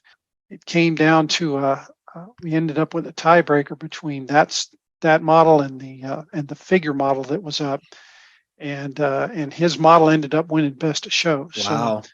Wow. So I have in my little club here, I have 3 best of show winners as part of my group, and that's amazing. I keep hoping some of that stuff's going to rub off on me one of these days, but it hasn't so far. I keep trying to rub elbows with good modelers, and that's the secret. So can I ask you, was there any grumbling from the general fans or participants of that a sci-fi model was taking the best of show at that particular event? No, I don't think so, because this is going to sound strange, but we have a unique modeling community here in Texas. And I think people are going to be surprised when they come to the Nats this year at the participation. I want to say Dick told me the other day there's already nearly 170 pre-registrants from the state of Texas. I mean, Nice. you would expect, the home state to have the biggest showing, but it's a huge presence here. Our modeling community in Texas is so well rounded. You don't get this gatekeeping attitude in most of our clubs that you hear about. Which is why this whole subject kind of confounds me. Yeah. It's definitely something that's been associated with IPMS club it's and a thing. Politics, Yes. right? Yeah. Yes, it's a thing. I promise you, I've been on the receiving end of it. So, yeah, of course. But we're a good bunch in Region 6 of IPMS here, and all of our clubs really cooperate well with each other. We all support each other's local shows. It's the thing about Texas is we're so big geographically that for us to go to another local club show, it's an hour and a half drive for me to get to the show in that we do in New Braunfels for the San Antonio club. It's 2.5 hours for me to get to the show that the Austin club puts on. It's pushing 4 hours for me to drive to a Houston show. It's 5 hours for me to drive to the Dallas show. We're all used to that long distance commute to go to a show, where as the folks in the eastern half of the country, the metropolitan centers are a whole lot closer together. Those guys can probably drive to 4 or 5 shows within 2 to 3 hours of where they live. So it's we don't have the choice to go to as many shows here in Texas as maybe some of the folks on the East Coast or maybe even on the West Coast get to do. You're away from those guys, so you're glad to see them, and everybody's looking at each other's work, which that goes on at any show.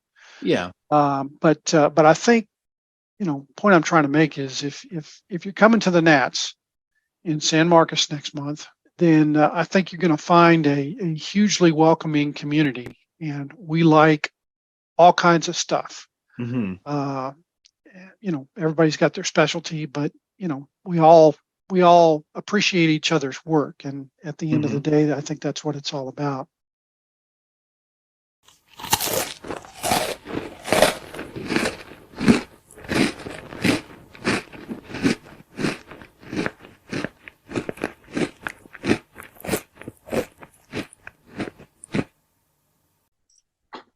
Oh, excuse me.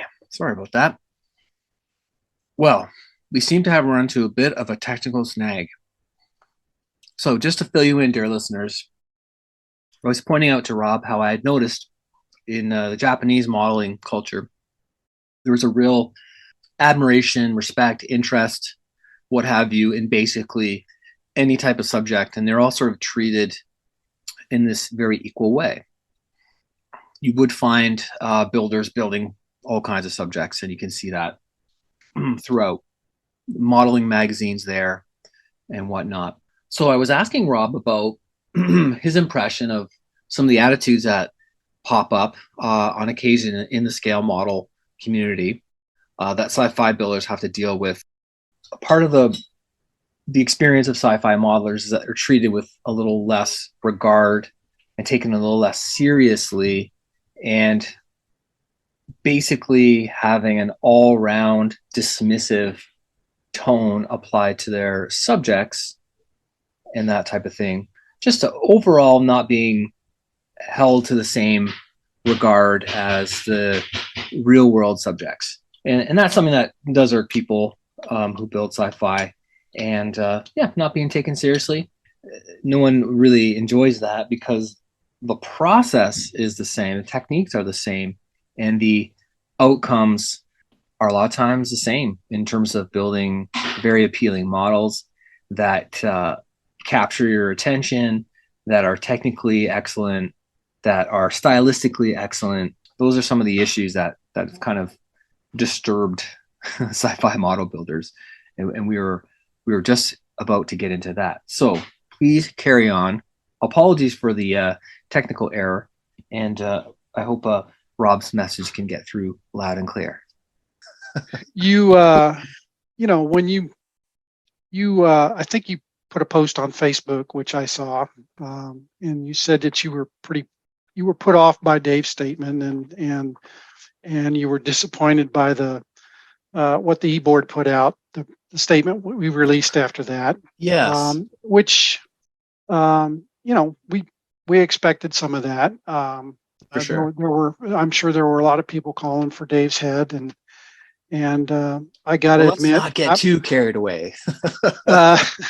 well, and to be perfectly honest, when I first read it, I was pretty hot about it. Again, talking about the president's message, he wasn't really discussing science fiction per se, but a lot of the comments were definitely construed amongst the club membership and Right. and other modelers in general. But yeah, give us your take on that. Since you're Right. part of the executive, you're close to it, you're catching some flack for this. It's not your fault. Well, I got to tell you, I love Dave like an older brother. I mean, he's a good leader for the board, Mhm. and he kind of keeps everybody on the right pages and doing our jobs. And so we've been working really, really hard for the last year and a half to try to change this perception of what IPMS is, and that it's nothing but a bunch of old fogies who like to build nothing but airplanes, and then judge everything else like it is an airplane. And there's probably some credence to that in the history of IPMS over the years. It was definitely started back in the 60s by a bunch of aircraft builders, and that part of it has stuck with the organization over the years. And so, a lot of our membership is I'm 67, and then I'm about to be 68, and a lot of the guys are older than I am. So if nothing else, it makes me feel young a lot of the time. But but the fact of the matter is, there's some generational issues that we're trying to get past here, and that's kind of a natural thing. The old guys tend to give the young guys a hard time. It just seems to kind of be the way it works. I mean, I grew up in a military family, and I guarantee you I know all about that. So, suffice to say that, Dave got an earful from the board and from the membership, and to say nothing of the online roasting that he got.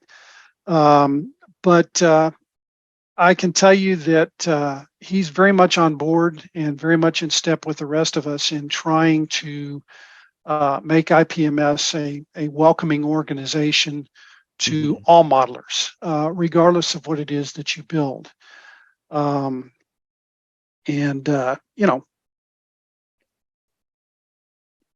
We have to, we have to acknowledge the older guys in IPMS and the older guys in the hobby in general. I mean, they got us to where we are today. And younger people are looking at different subject matter and different techniques. And when you put everything in perspective, if you think back to the mid 60s, what were people that built scale models, what were we doing then? The predominant subject matter in the hobby was factually based stuff and historically based stuff. Cars, obviously, and military hardware. That's what most of the model kit manufacturers were making, because that's what sold in those days. And we were painting kits with Pactra enamels and the early testers square bottles of stuff, and just imagine how far we've come in the hobby from that to where we are now. Mm-hmm. And quite frankly, and this is just my opinion, IPMS probably hasn't always kept pace. We're definitely not haven't kept pace in the last probably 15 to 20 years anyway. Mm-hmm. And I think the pace of change is also compressed, or is greater in the last decade or 2 decades, let's say. Well, I mean, back in those days, airbrushes and photo etch and resin parts and all that was, those were luxuries from the cutting edge of technology in the 60s and 70s. And now that's, I mean, you get those things in a kit that you buy. Mm-hmm. And I mean, just remember that was 60 years ago. That was before fax machines were commonplace, let alone computers and the internet. So, everything has come a long way in the last 60 years. Technology has just overtaken everything. Mm-hmm. I mean, look at the popularity and sales of Bandai subjects as compared to the rest of the hobby. Yeah, it's huge. All that to say, we've been trying real hard, and I think we're beginning to make some headway in moving past all those generational misconceptions about IPMS and what the hobby is all about. Mm-hmm. And we're doing our best to pick up speed and get back with the rest of the hobby. And when Dave's commentary hit the internet, which I'm sure he never expected that to happen. That was written in the journal, which technically only goes to IPMS members. Mm-hmm. He probably never gave it a second thought. And there was a flash about it, and we tried to laugh along with it, which I think we did a pretty good job of. Nobody took it terribly seriously, but Mm-hmm. Rather than focus on the negative of what he put out there, again, we tried to laugh at ourselves, and more importantly, we tried real hard to focus on what we're putting out as the larger message of how to improve IPMS and become more relevant within the broader hobby community. Mm-hmm. All you got to do is look at the numbers. You look at the numbers of people that are in online groups, and versus we've got, I think, 4,500 members, give or take, and there are online groups that, of course, that's worldwide. I'm not sure what the total IPMS membership is worldwide, but suffice to say, it's probably nothing compared to the online modeling community that's in online groups that use that as a way to communicate about the hobby. Mm-hmm. But we are what we are, and we're doing our best to try to get better and be more welcoming. And we made a commitment as an executive board back in 2021 to be transparent to our membership. That's pretty much what we all ran on to get elected to the board. Mm-hmm. And we wanted to, of course, present that more inclusive and welcoming message to the rest of the hobby. And none of us were content to just maintain what's become a status quo within the organization. And honestly, we've been working on that for a couple of years now. Right. And it's obviously something that's going to take some time to transition over to. So right. What I've noticed about like going to my local IPMS shows and doing judging and that kind of thing, and this is relevant to the Nats coming up, is that I find, and I think I don't want to say for sure that I'm speaking for other, sci-fi heavy builders, but that the categories always seem to be something that's like I don't gonna say straight up incorrect, but it's always a problem. They're never quite set up correctly. and that kind of skews the judging and makes it harder for judges. Is that something that's being looked at in terms of trying to welcome in the sci-fi or like the miniature gaming painting world? Right. That's a whole separate, another kind of niche, or not even Right. niche is probably the wrong term, right? But another No, just another adjacent part of the hobby. Yeah, Right. it's sort of an adjacent hobby, right? Right. I know that that the NCC is always looking at the categories based on what comes into the show from year to year, and as participation in given classes and different categories grow, they look at expanding those categories in, you know, some sort of logical manner. And you know, I mean, let's face it, there's apples and oranges. I mean, aircraft aren't like cars, and cars aren't like ships, and science fiction stuff. You can probably have 15 different classes within that if you really want to start splitting it down to individual things. And I'm sorry, finish your thought.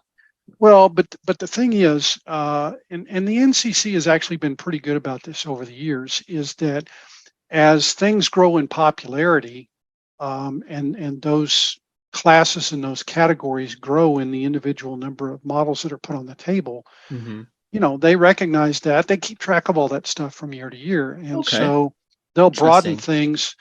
But again, and I got fussed at in the statement that we put out, because I said something to the effect of the Gundams and Mecha and anime and some of the science fiction subject matter. I referred to those as non-traditional.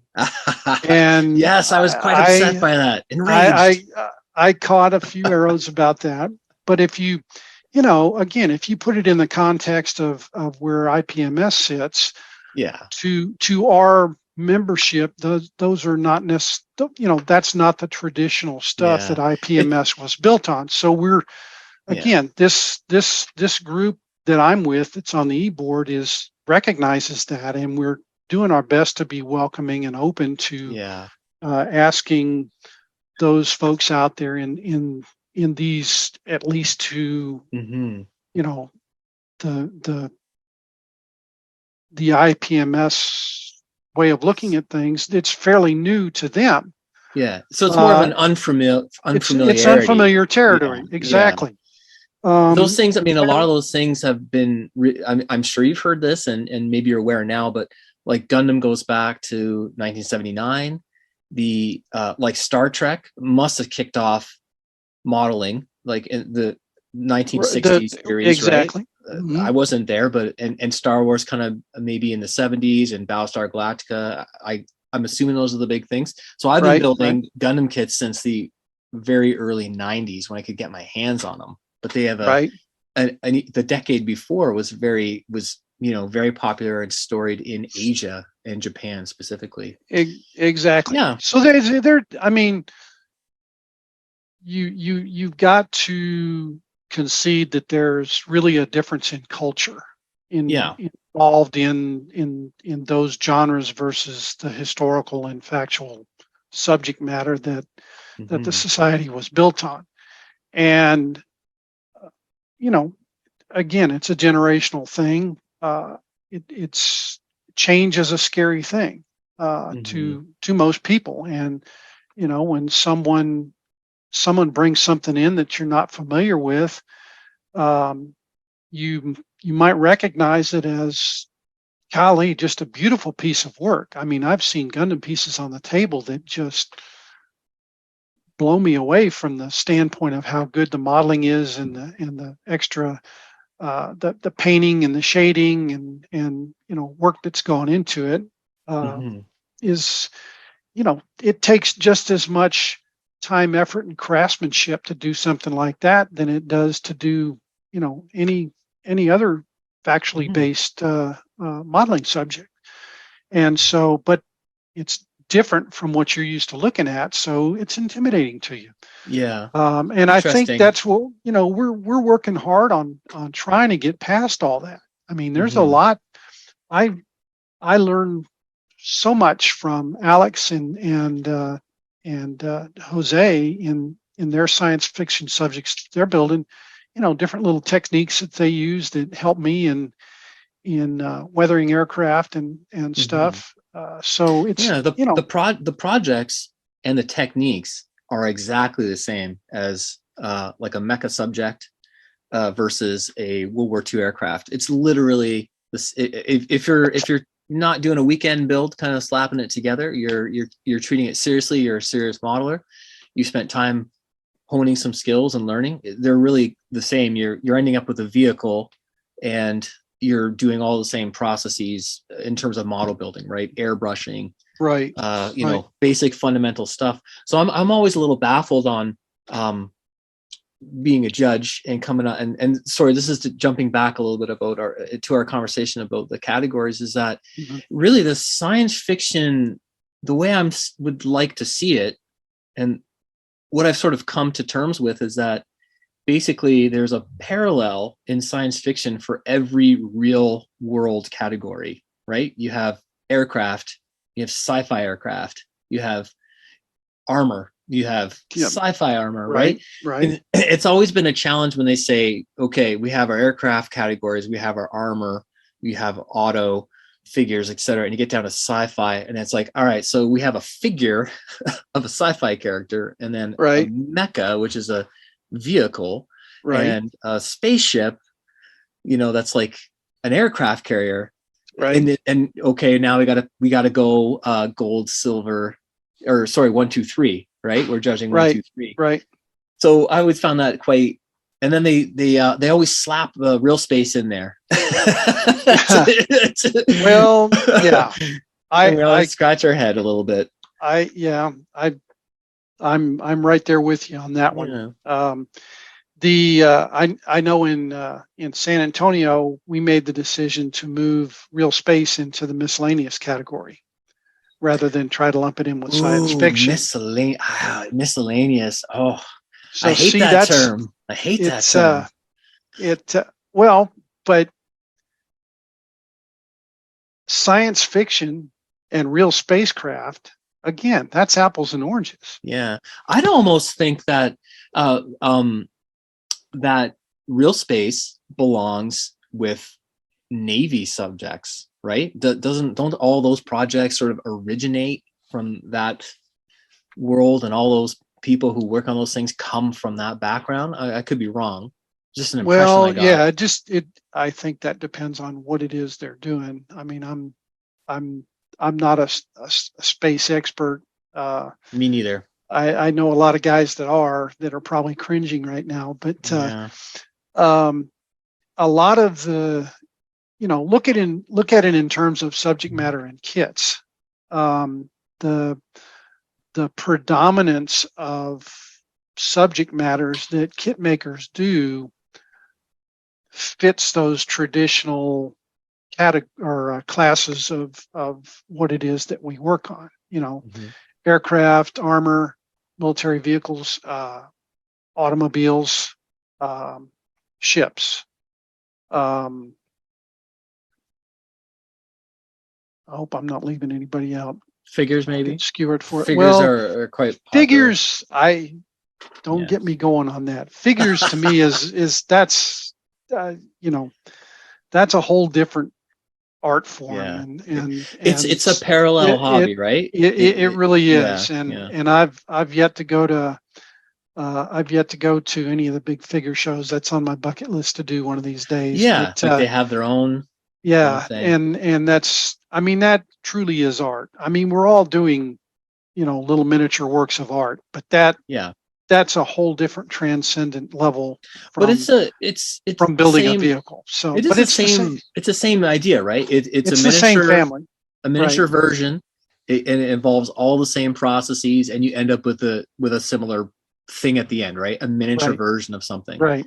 I hate the term miscellaneous. That always drives me a little bit nuts. Yeah, but there's stuff that doesn't really fit within everything else, and until it gets its own class, that's kind of where we decide to put it.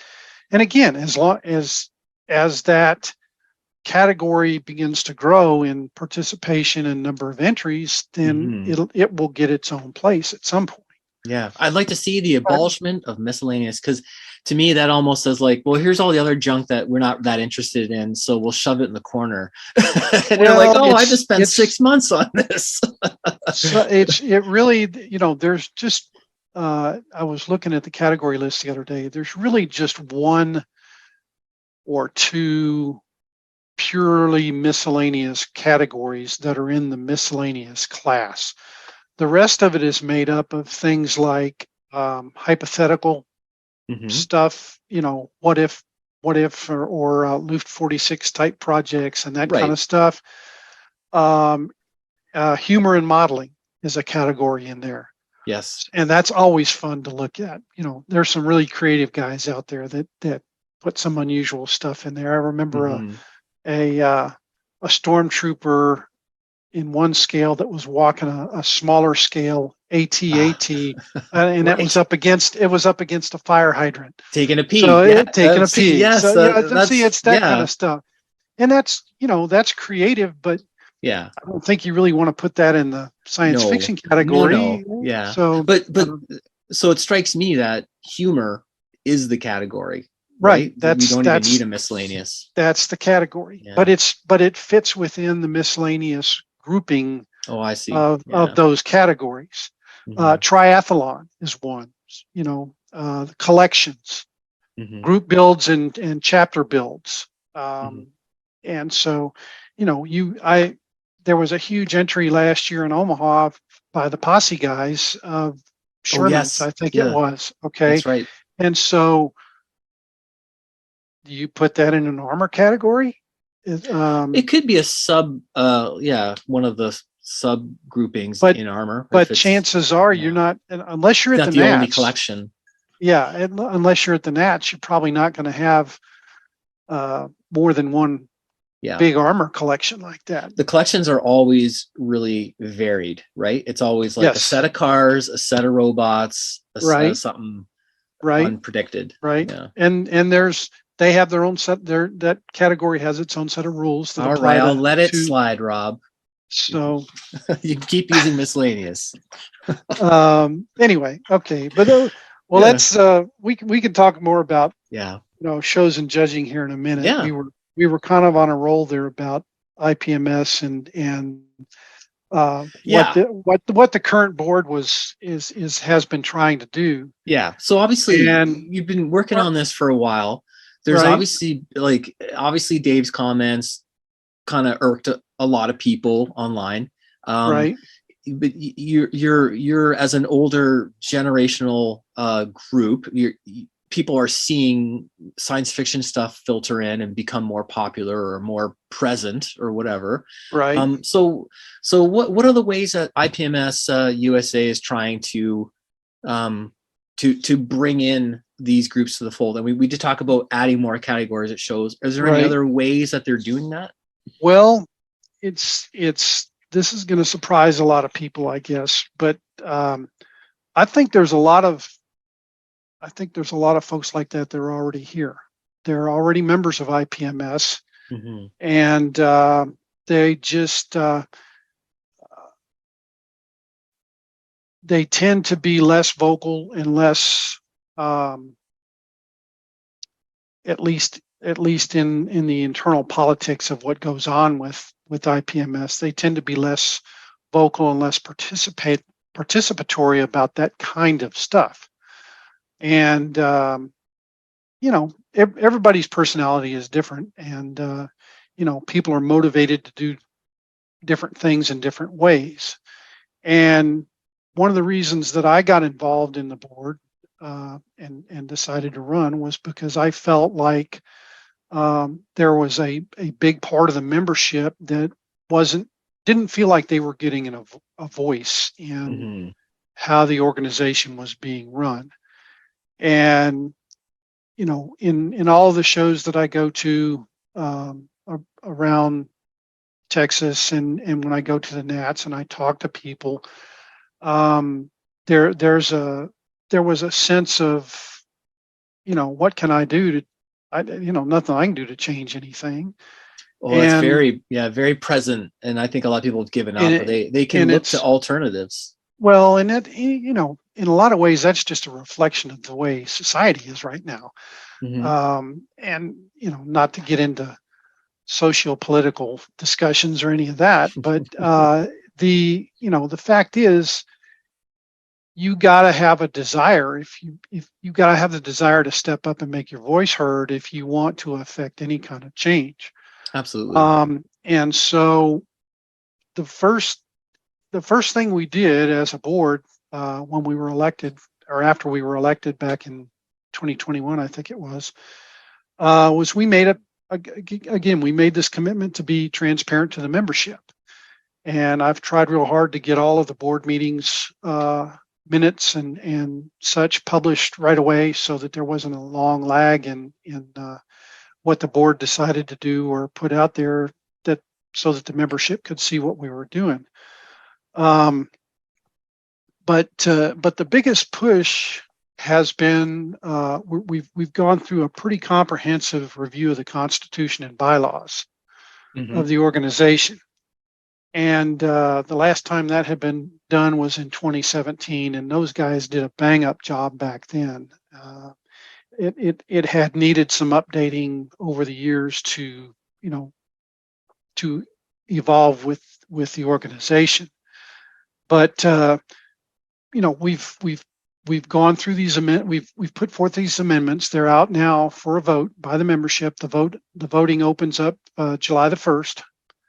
And members can go online and vote they'll get an email and they can go on and vote through our new IPMS Wild Apricot, my IPMS USA software, membership software that we do. Or you can, when the journal comes to the house, there's everything's listed in there, and then there's a paper ballot in there that you can send in your votes to Marie there in Florida at the national office. But we tried to make some. First thing we tried to do was we tried to eliminate any kind of barriers to membership in IPMS. So we reworked the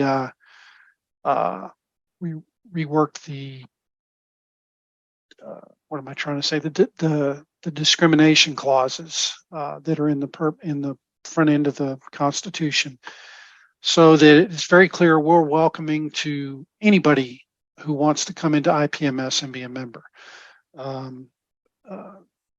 We've tried to be inclusive to everybody out there. Again, not getting into social political discussions, but we expanded that to basically see anybody that wants to be a member of IPMS can be a member of IPMS. And we put in a clause that says we encourage active participation by the membership in the running of the organization, which wasn't in there before. We put in a clause in the president's duties that says that he's going to give an annual State of the Society address to outline new goals and progress on current goals for the society. I don't think that's really been pushed very well in the past. We strengthened the duties and requirements of some of our officers to make sure that they were coordinating with each other in their efforts. And another important piece of language we put in is we clarified the purpose and duty of the executive board. It's not just to be officers on the e-board and preside over the society. We said that our job is to provide leadership, oversight, and long-range planning to the benefit of the society, its members, its functions, in strict accordance with the purposes and objectives outlined in the Constitution. So everything we do has to be aligned with that first section of the Constitution that says what we're all about.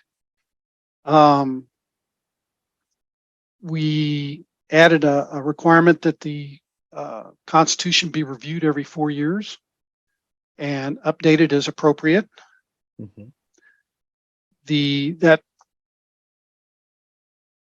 well, I'll get to that in a second. We clarified the elections process to streamline it a little bit. Now that we have software to help us with stuff, it makes our election and our amendment process much easier than it used to be. Again, technology is totally different now than it was even 10 years ago, let alone 20 or 30 years ago. Yeah, and it takes time to implement and kind of get those adapted, those new systems adapted to a bigger scale. Well, and it takes time to afford them, quite frankly. Oh, for sure. So anyway, so what we really did was we provided for an expanded, more formalized leadership structure. Okay. That allows us to form committees more easily, and functional staff to do things. We're 8 guys. We can't do everything. We got lots of good ideas. We got lots of passion for what it is that we do. But at the end of the day, it's 8 guys, and the only other committees that we really had, at least when I came on the board, was the National Contest Committee, who runs the contest at the Nats, and not really officially a committee, but we had the Reviewer Corps, which is under the direction of the first vice president, whose job it is to mingle with the industry people and bring in new kits and new aftermarket parts to evaluate and review and okay. So sort of a liaison with the professional industry. Exactly. And so Phil does that. He does a good job of that, and the Reviewer Corps. I think a lot of people, I do reviews myself a lot, so I know it's out there, and I look at stuff a lot on there. But apparently, a lot of the guys in some of the Facebook groups had no idea that even existed. So that's a resource that we have to offer, and we're working on some things to make that even better. Interesting. But anyway, the ability to appoint committees as a board, I think the perception was everything had to go to a vote, which is not necessarily true. Hard to get anything done if you're constantly. It can't be a perfect democracy or nothing will get done, right? Right. And so what we've done is provide this structural outline, which again is filtered down into the amendments that we've put in there. This allows the board to delegate some responsibilities and authority for programs and functions and events to a larger set of volunteers that can, those committees can we're only on a board for 2 years. The president can serve a maximum of 4 years at any, in a consecutive run. They can skip a term and run again after that. But, most of the board, if they're elected, they can hold that position as long as they care to do it, and they can get themselves elected. But the fact is that boards typically change over, some of us in 2 years and most of us in probably 4 years, just from simple burnout from what it is that you do. And so, every 4 years, a new board was kind of starting over, and the leadership had to get a hold of things again and figure out what was going on. And what this does, if we can structure the leadership within the society, and I'll tell you about some committees that we're pondering right now, that allows the long-term planning for the society and some of our events and our functions to outlive boards.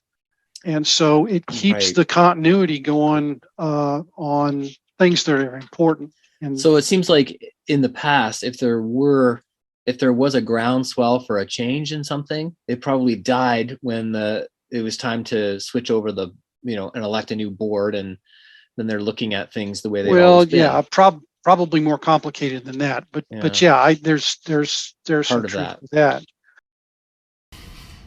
Okay, listeners. Again, apologies for technical errors that we experienced during this interview portion. I do hope that we got most of Rob's comments and his interesting commentary about how things are, how they got that way, and there's more to come in part 2 coming up in a future episode of SMP. So please stay tuned for that, listeners. Okay, that was a good part 1. Now let's talk about another awesome guy, namely our good friend at Sean's Custom Model Tools. Here we go. Now we're going to talk a bit about Sean's Custom Model Tools, one of our other sponsors of the Scale Model Podcast. Some very cool things, both 3D printed and the Goodman Super Sanding Blocks. Let's start with the Microset and Microsole decal set bottle stand. This is purposely designed for the microscale set and sole. Most modelers over the years, they've tipped these bottles over. So this is a very handy thing. At $14.95, you can put them both together. They're printed in blue and red for easy identification. Comes with a black base, and they actually have little magnets on it, so helps keeps them in place. Definitely a good deal. I use mine all the time, and I can well recommend them. Let's talk a bit about those Goodman Model Super Sanding Blocks, namely the Value Pack Combo. For $28.99, you get the 80 grit, 180 grit, 220, 320, 400, and 600. Just an amazing set, just what you need. And you can also, if you want, you can also get a super sanding block stand for it, which also really makes life a little bit easier, helps things keep it organized. The other thing too is they have the awesome model tape dispenser for your various tapes. It's basically a 3D printed thing. You put spools of your tapes. It's got a little razor blade to help cut it, and it's really, really good design. So yeah, works out really well, and yours for $19.95. So check out these and other amazing deals at Sean'sCustomModelTools.com, and also on Facebook, and tell them that the Scale Model Podcast sent you. Okay, back to our regular feature. What's on the bench? And then Terry suggested we're also going to add a new section here. What are we reading? Because we're back into reading some stuff, and I'm trying to try and stay off the socials. So we're going to do what's on the bench first, and then we're going to do what we are reading. So I'll start. I haven't done much actually, because I finished the last 2 projects. I'm still trying to decide what the next big one's going to be, and with Musaru Cup coming up, I'm going to see. So I've been kind of going back on the shelf of shame. I've got these 1-144 Bandai TIE Fighter and the TIE Advanced. I've built the TIE Fighter, so I'm going to get that painted up or masked. I got to get it primed and then masked for the solar panels. And that's all I've been working on. I've been kind of working a little bit on the video inbox reviews, because I got the latest stuff from the purchases. Hey, Anthony, did you happen to see that I got a spinner from Mishima from Blade Runner? I did see that. Very cool. I'm a huge fan of that. Yeah, that looks good. I opened it up the other day, so that's going to be fun. I'm going to see if I can get OPP or a local Canadian police decals for it. Neat. There you go. Yeah, so that's what I've been working on. Jeff, what about you? I actually lots of real life stuff this week. These last 2 weeks, I was up in my brother's cottage helping him build a pergola on his boat dock, and he bought a couple of submergible, thank God, racing RC speedboats. And so what we would do is around 5 o'clock, we'd get our drinks, sit down on the dock, and try to destroy each other. Oh dear! I hope there's some pictures. Is there pictures of the boats before and after? We don't. No, the boats are fine. It's amazing. What was so cool, because it was a bit windy, and he lives at the end of a bay, and the prevailing wind comes in the bay, so you could boot out into the prevailing wind and jump from wave top to wave top. Oh dear! Wow. And if you time it right. Yeah. If you time it right with this thing, it'll actually tube in under the next wave and go submersible. You're supposed to get pictures, dude. Pictures. And I was too busy trying to control. You're too busy driving and drinking. I know. Yeah, I know. They fly. Lots of fun. But as far as models go, no, I've just been continuing to work on these old Delta 2 Savoia Marchetti S55X. You're like, you know what? You're like becoming the guy that likes to build the challenging / crap kits, right? Just like our Yeah, buddy Adam. this is definitely a crap kit. I mean, Yeah. but it's coming along. It's coming along. Lots of filler. Lots of filler. Well, throw some pics up of that. I will. All right, Mr. Terry. Oh yeah, I again to the Hanger Queens and again to your inspirational stuff. So I started this the Hasegawa Captain Harlock's Arcadia, the green one, years ago, right? And I screwed a couple things up on it, and now I'm coming back and fixing stuff. Mostly it's the way the joints, the hull joins together. So fixing that, because I figured out how I want to paint the lanterns on the aft and the big windows. You know, Anthony, it has those big long windows in the back on that big wood section. That big, yeah. It's like, oh, I think I finally figured out how I can paint those effectively. So I'll come back to it. But I also have to get going on Catalyst Creations Space Academy Seeker kit. I think it's a 72nd scale kit. It's big. And it's 3D printed, and so it just needs a lot of cleanup. And I was doing pretty good on cleaning it up. There's the nose section. Oh, very nice. So it'll be like 17 inches long. I was doing really good cleaning up the nose section. Then we had, with Remy going, and Jenny got a puppy. Oh. I go out of town and the puppy shows up. And this surprises you how? No, I mean the rescue had they had taken in 2 mama dogs and their litters, and a rescue kennel is no place for puppies. No, exactly. So we got little Toshi. He's not the biggest in his litter, but he wasn't the runt. Smart little guy. He's kind of in that cat phase now where he follows you around, gets upset if you go to the bathroom and close the door. And he's so cute. The pictures you've been posting, you got to send one. And the other cat phase kind of thing is he, when he plays, he bites. Oh dear. And sharp little puppy needle teeth. Yeah, he's a cute little guy. He's another husky, of course. So he gets along. He follows him around, and he's been harassing him. It's pretty funny. And so I was going to say, what do the other dogs think? Sky plays with him well until she just gets tired of it. And that's good too. He needs to learn that. He has to learn limits. Yep. And Kato just steals his toys all the time. I love it. Well, the pictures you posted were awesome. I'll just like it's those those ears. He's got to grow into the ears. Well, they grow so fast. I mean, he's almost twice the size of we got him like 3 weeks ago. Well, my wife says she wants to see more pictures. She wants to see more. She needs to friend Ginny on Facebook. Yeah, I know. And then we'll all be in trouble, right? Exactly.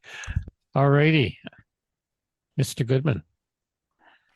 Hey, I want to give a shout out to Terry. He was such an awesome host for our Wonderfest pilgrimage there. It was great to hang out, and I got to hang out with the pups as well. They were a ton of fun. And I did get to spend a little time with Remy as well, so I was happy about that. And yeah, it was an awesome trip. Get together with your friends and go on trips, guys. And gals. It's the most fun, right? Road trips are great. Yeah, they are. They're a lot of fun. You get to shake off the rust and get some new perspective. But you know what? I'm calling it my Hanger Queen Blitz now.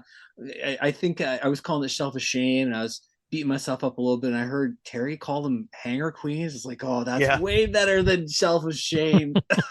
so on that note, I've been really trying to do the figures, which I haven't really done a ton of. And I've been doing the figures for my Malaysian IFV from Bosnia. So that thing is almost done. I've been kind of just messing around with like a little bit of stowage, and like the antenna broke off, and there's a few other little finishing things, but like I built a base for it. And I've been really just procrastinating and sort of dreading working on the figures. I just haven't done a lot of it. And so I'm continuing that pattern. And I moved on to another, like a high grade, which is 1 to 1/4 scale Gundam. That was another 75% done, GPO3. So it's an actual Gundam. So that I've just whipped that out to finish the painting. And I've been touching a little bit of another 1 to 1/4 scale kit, the Stark Jagan, which I had already run some wiring for and just built it up. So I was kind of messing around with a little bit of that, but it's going to go back in the box. But recently I've spent a bunch of time vac forming. So I bought a vac forming machine. I must have mentioned that. I've had it for a while. Yeah, you did. Yep. And the main impetus for that was this really cool Moscato Hobby model kit called the Cat's Eye, which is from Macross, one of my favorite subjects of all time. So somebody had posted on Macross World that they had that kit and they needed canopies for it.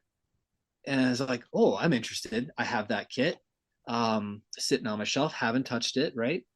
And I'm sort of thinking to myself, come to think of it, I don't know what that part looks like. I don't remember seeing it. So I open my box, there's no canopies in it. So I'm like, okay, so now I'm doing this. so I watched a review of a particular, they're like dental forming machines. That's they're like little vac forming machines that they're using in the dental industry. So I bought a good one based on a review I saw on Adam Savage's Tested. And I actually had to contact the kit maker, which is Neptune Models, to get the bucks. And he happily sent them to me, which was awesome. And then I mentioned that, all right, listen, on this, in Macross World on this post, I said, listen, guys, I'm going to figure this out and I will send you copies for yourself. And I need them too. And so a few people were quite happy about that. Yeah. So a year later, I'm messing around with them. I'm trying to figure out there's a huge learning curve and I'm so slow. Yeah. Anyway, but it's about getting the right plastic. That was the steep. You can't just use stuff out of the trash that's already been thermoformed once. So I ended up getting some plastic, like a 4x8 sheet of plastic, and cutting it, the entire thing, into 5x5 strips, like 5-inch by 5-inch strips. So that was a couple hours. But then I started trying to figure out the timing. And then I realized that I was having some issues. And as a matter of fact, I intended at Wonderfest this last month in June, a vac forming session. And finally the pieces were coming together. So I ended up, I will send you guys a picture of this, but I ended up like redoing the bucks so that they were going to actually vac form better. So I added vents and I got rid of the wicked undercut that came on the initial one. So I had this huge learning curve. I spent a lot of time trying to figure this out. And then I was starting to get better copies. So I finally sent out a couple of the guys have canopies on the way. Oh, you've sent some out. Nice. Excellent. Sent some out because I'm so picky. It's got to be like you know what I mean? Like I couldn't send out one that kind of wasn't to my standard. So I kind of did a lot of them to kind of figure it out. But it seems to be using the right material, having the buck set up a certain way, and then the timing of the heating of the plastic seems to be the big variable, which I'm not, kind of hit or miss. But yeah, so I spent some time on that, but now I feel very confident. Yes, I can do canopies with this thing, which is kind of the whole. I mean, you can do other stuff with a vac former, but I think on the whole, it's very useful for the canopies, right? So I've been very busy. It's been hugely busy. I've been trying to get the photos and stuff to upload on the site too. So I'm in full steam ahead. Awesome. Great. Good stuff. All righty. So let's go now with what we're reading. So Terry, we're going to start with you. Sure. So I'm reading another of Tom Cleaver's books. My father-in-law served in the 4th Fighter Group in the 8th Air Force in World War II. And this is his big book about the 8th Air Force, the mighty 8th. It's a huge book. It is. He literally has spent a lifetime making contacts and making friends with all of these people on both sides, on all sides of it, and going back to resources it's fascinating when you hear these stories that, like, oh, I always heard that. It's like, oh, wait a minute, that was just because somebody wrote it down and everybody's been referencing. So going back to primary references makes a huge difference. And one thing that amazes me is U.S. was yeah, we were involved before we were officially in the war. We were ramping up industry because we knew it had to happen, right? Even though there were plenty of isolationists here. But when you think about really fighting the war, it was 42 to 45 for the US. Yeah. And just the vast amount of stuff that was made. These aircraft, because this is about the air war, were essentially disposable. Yeah. I mean, Right. if it They came weren't back built to last, right? shot to shit, it didn't matter. There was another one on the way. Now, at the very beginning of the war, that wasn't the case, but very soon, remarkably soon, within a year, that was the case. You went from sending 18 B-25s to sending 180 to 300 to thousands in the air, and with the fighters. I mean, just crazy. And the stories are amazing. So there's that, and then something light reading. I'm just reading on the Kindles, Fey Wars by J.F. Holmes. I love urban fantasy stuff, and this is a Fey invasion of modern Earth. The last time that they tried this was during the Roman Empire, and the Romans and the other empires at the time sent them packing, and things have changed now. So it's kind of fun.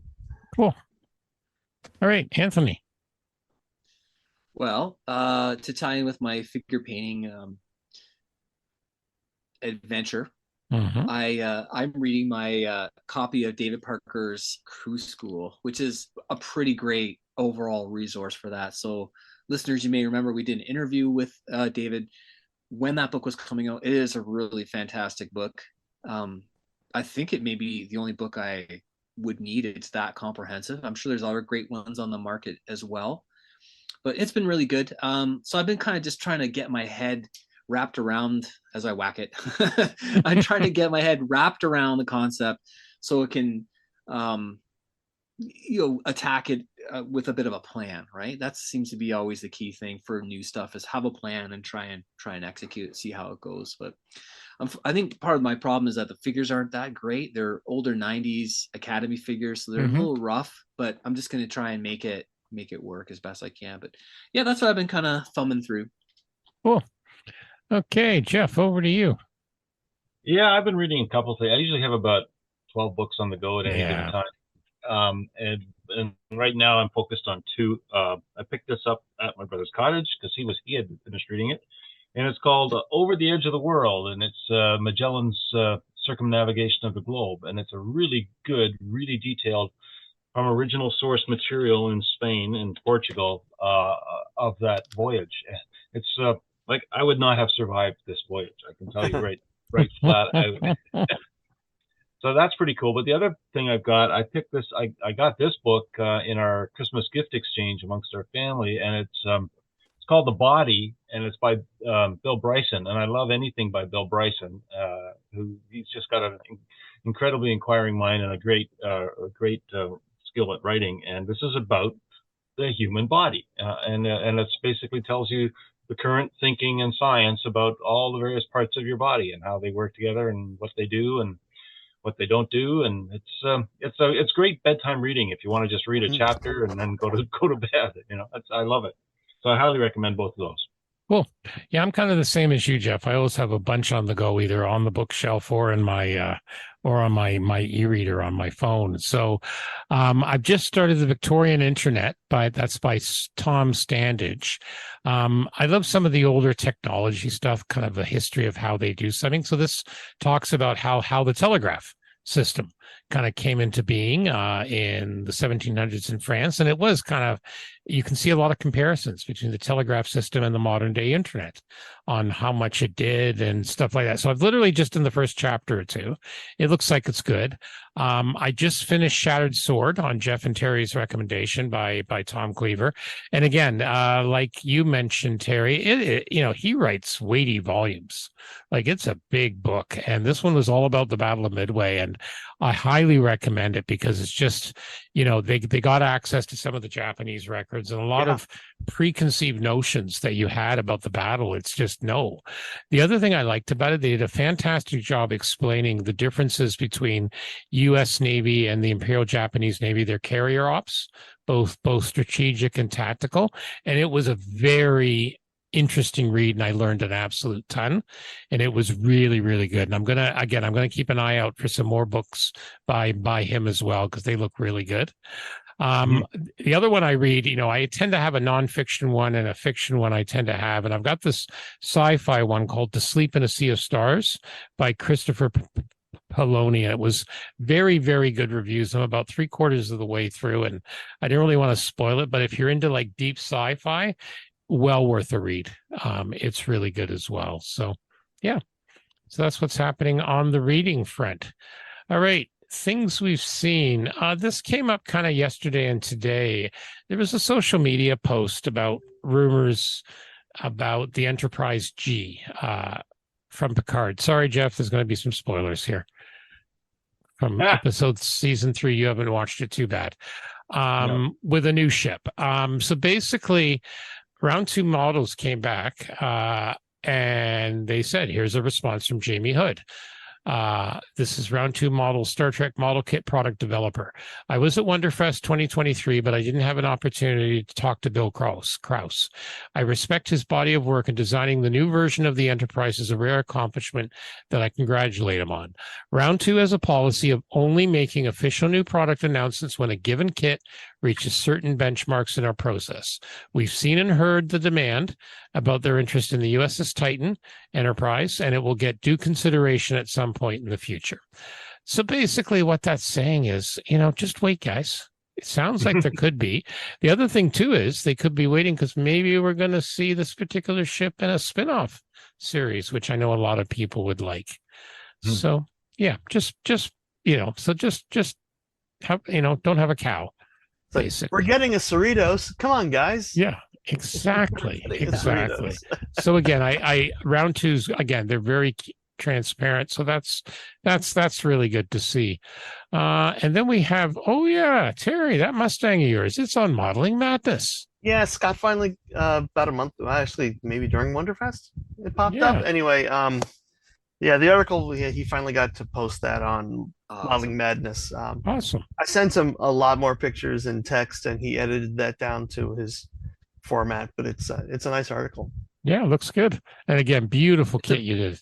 Yeah, I had the pleasure of looking at that up close. It is awesome, Terry. It was a great build. All right. And I also want to mention here, Terry, you were mentioning about this from Jazz Model, the Valkyrie, the full photo etch model. So you sent us a link in chat, so I included that. And that is just my jaw's dropping. Especially 139 US, and you know how I love photo etch, right? So yeah, no effing way. But if you like photo etch, you're gonna like this. I'm just saying. Yeah, just insane. That's basically a good word for it, I think. Definitely. Madness. Yeah, it's too bad that his regular sets for all those other planes are out of production, because they were really good. I've got a few of them. Yeah, he needs to get some more. Okay, we're going to wrap things up here. So we're also sponsored by our good friends Return to Kitform. Check out their web store, kitform.com. Your home for anime, science fiction, the canopy mask, basically. He's got to clear out on some of his he's got to clear out on his Valkyrie kits right now on sale. So check out those, some of his plastic kits. So there'll be some deals there, and of course, amazing masks. I've been using them for mine. I got to double check and see what else I need for the next ones coming up. And both 72nd and 48th. And Brent and Chrissy will not steer you wrong. So definitely show them some love. Tell them the Scale Model Podcast sent you. Any other last things before I go with the normal end of show stuff, gentlemen? No, nice I think that's enough. Yeah, so I think we've done a lot. It's all Anthony's fault, you know that. Our poor listeners' ears are going to fall off. I know this will be a 2-hour, and the next one. I like Scale Model Podcast because they're only about an hour and a half. It's not like super long like some of the other guys. Yeah. Well, not tonight. Yeah, good luck with that. Not tonight. There's a pause button you can use. Yeah, I know. All right. So if you want little sticks beside each other. Yeah, if you want to know more about those other podcasts, check them out at modelpodcast.com. As Anthony said, give us a great positive review. It really does help get us out there. We have a Facebook page, we have a YouTube channel, and of course, our very own website, scalemodelpodcast.com. And that's where you can see the web's most amazing and the best model podcast show notes. We've been told that, and pictures and all that good stuff. We also got merchandise now. Check us out at Redbubble. We have a link in the show notes. And again, you heard us talk about Patreon and Buy Me a Coffee. We really appreciate the support to bring the hosting. Hosting's gone up over the years. Some, we have to manage somewhere to put the files and all that. And we definitely try. So for episode 121, let's see if Anthony remembers his spot in the order. My name is Stuart Clark. I'm Jeff Hyland. I'm Anthony Goodman. Well, And I'm Terry Measley, reminding you to follow your own inspirations. that's awesome, man. Oh, that's so moving. That's Excellent. so moving. I'll have to find some music It's for either it. that or don't step on Terry, you're the best. Don't step Yeah. on your own shoelaces. Yeah, there you go. Thank you, and thank you, and be well.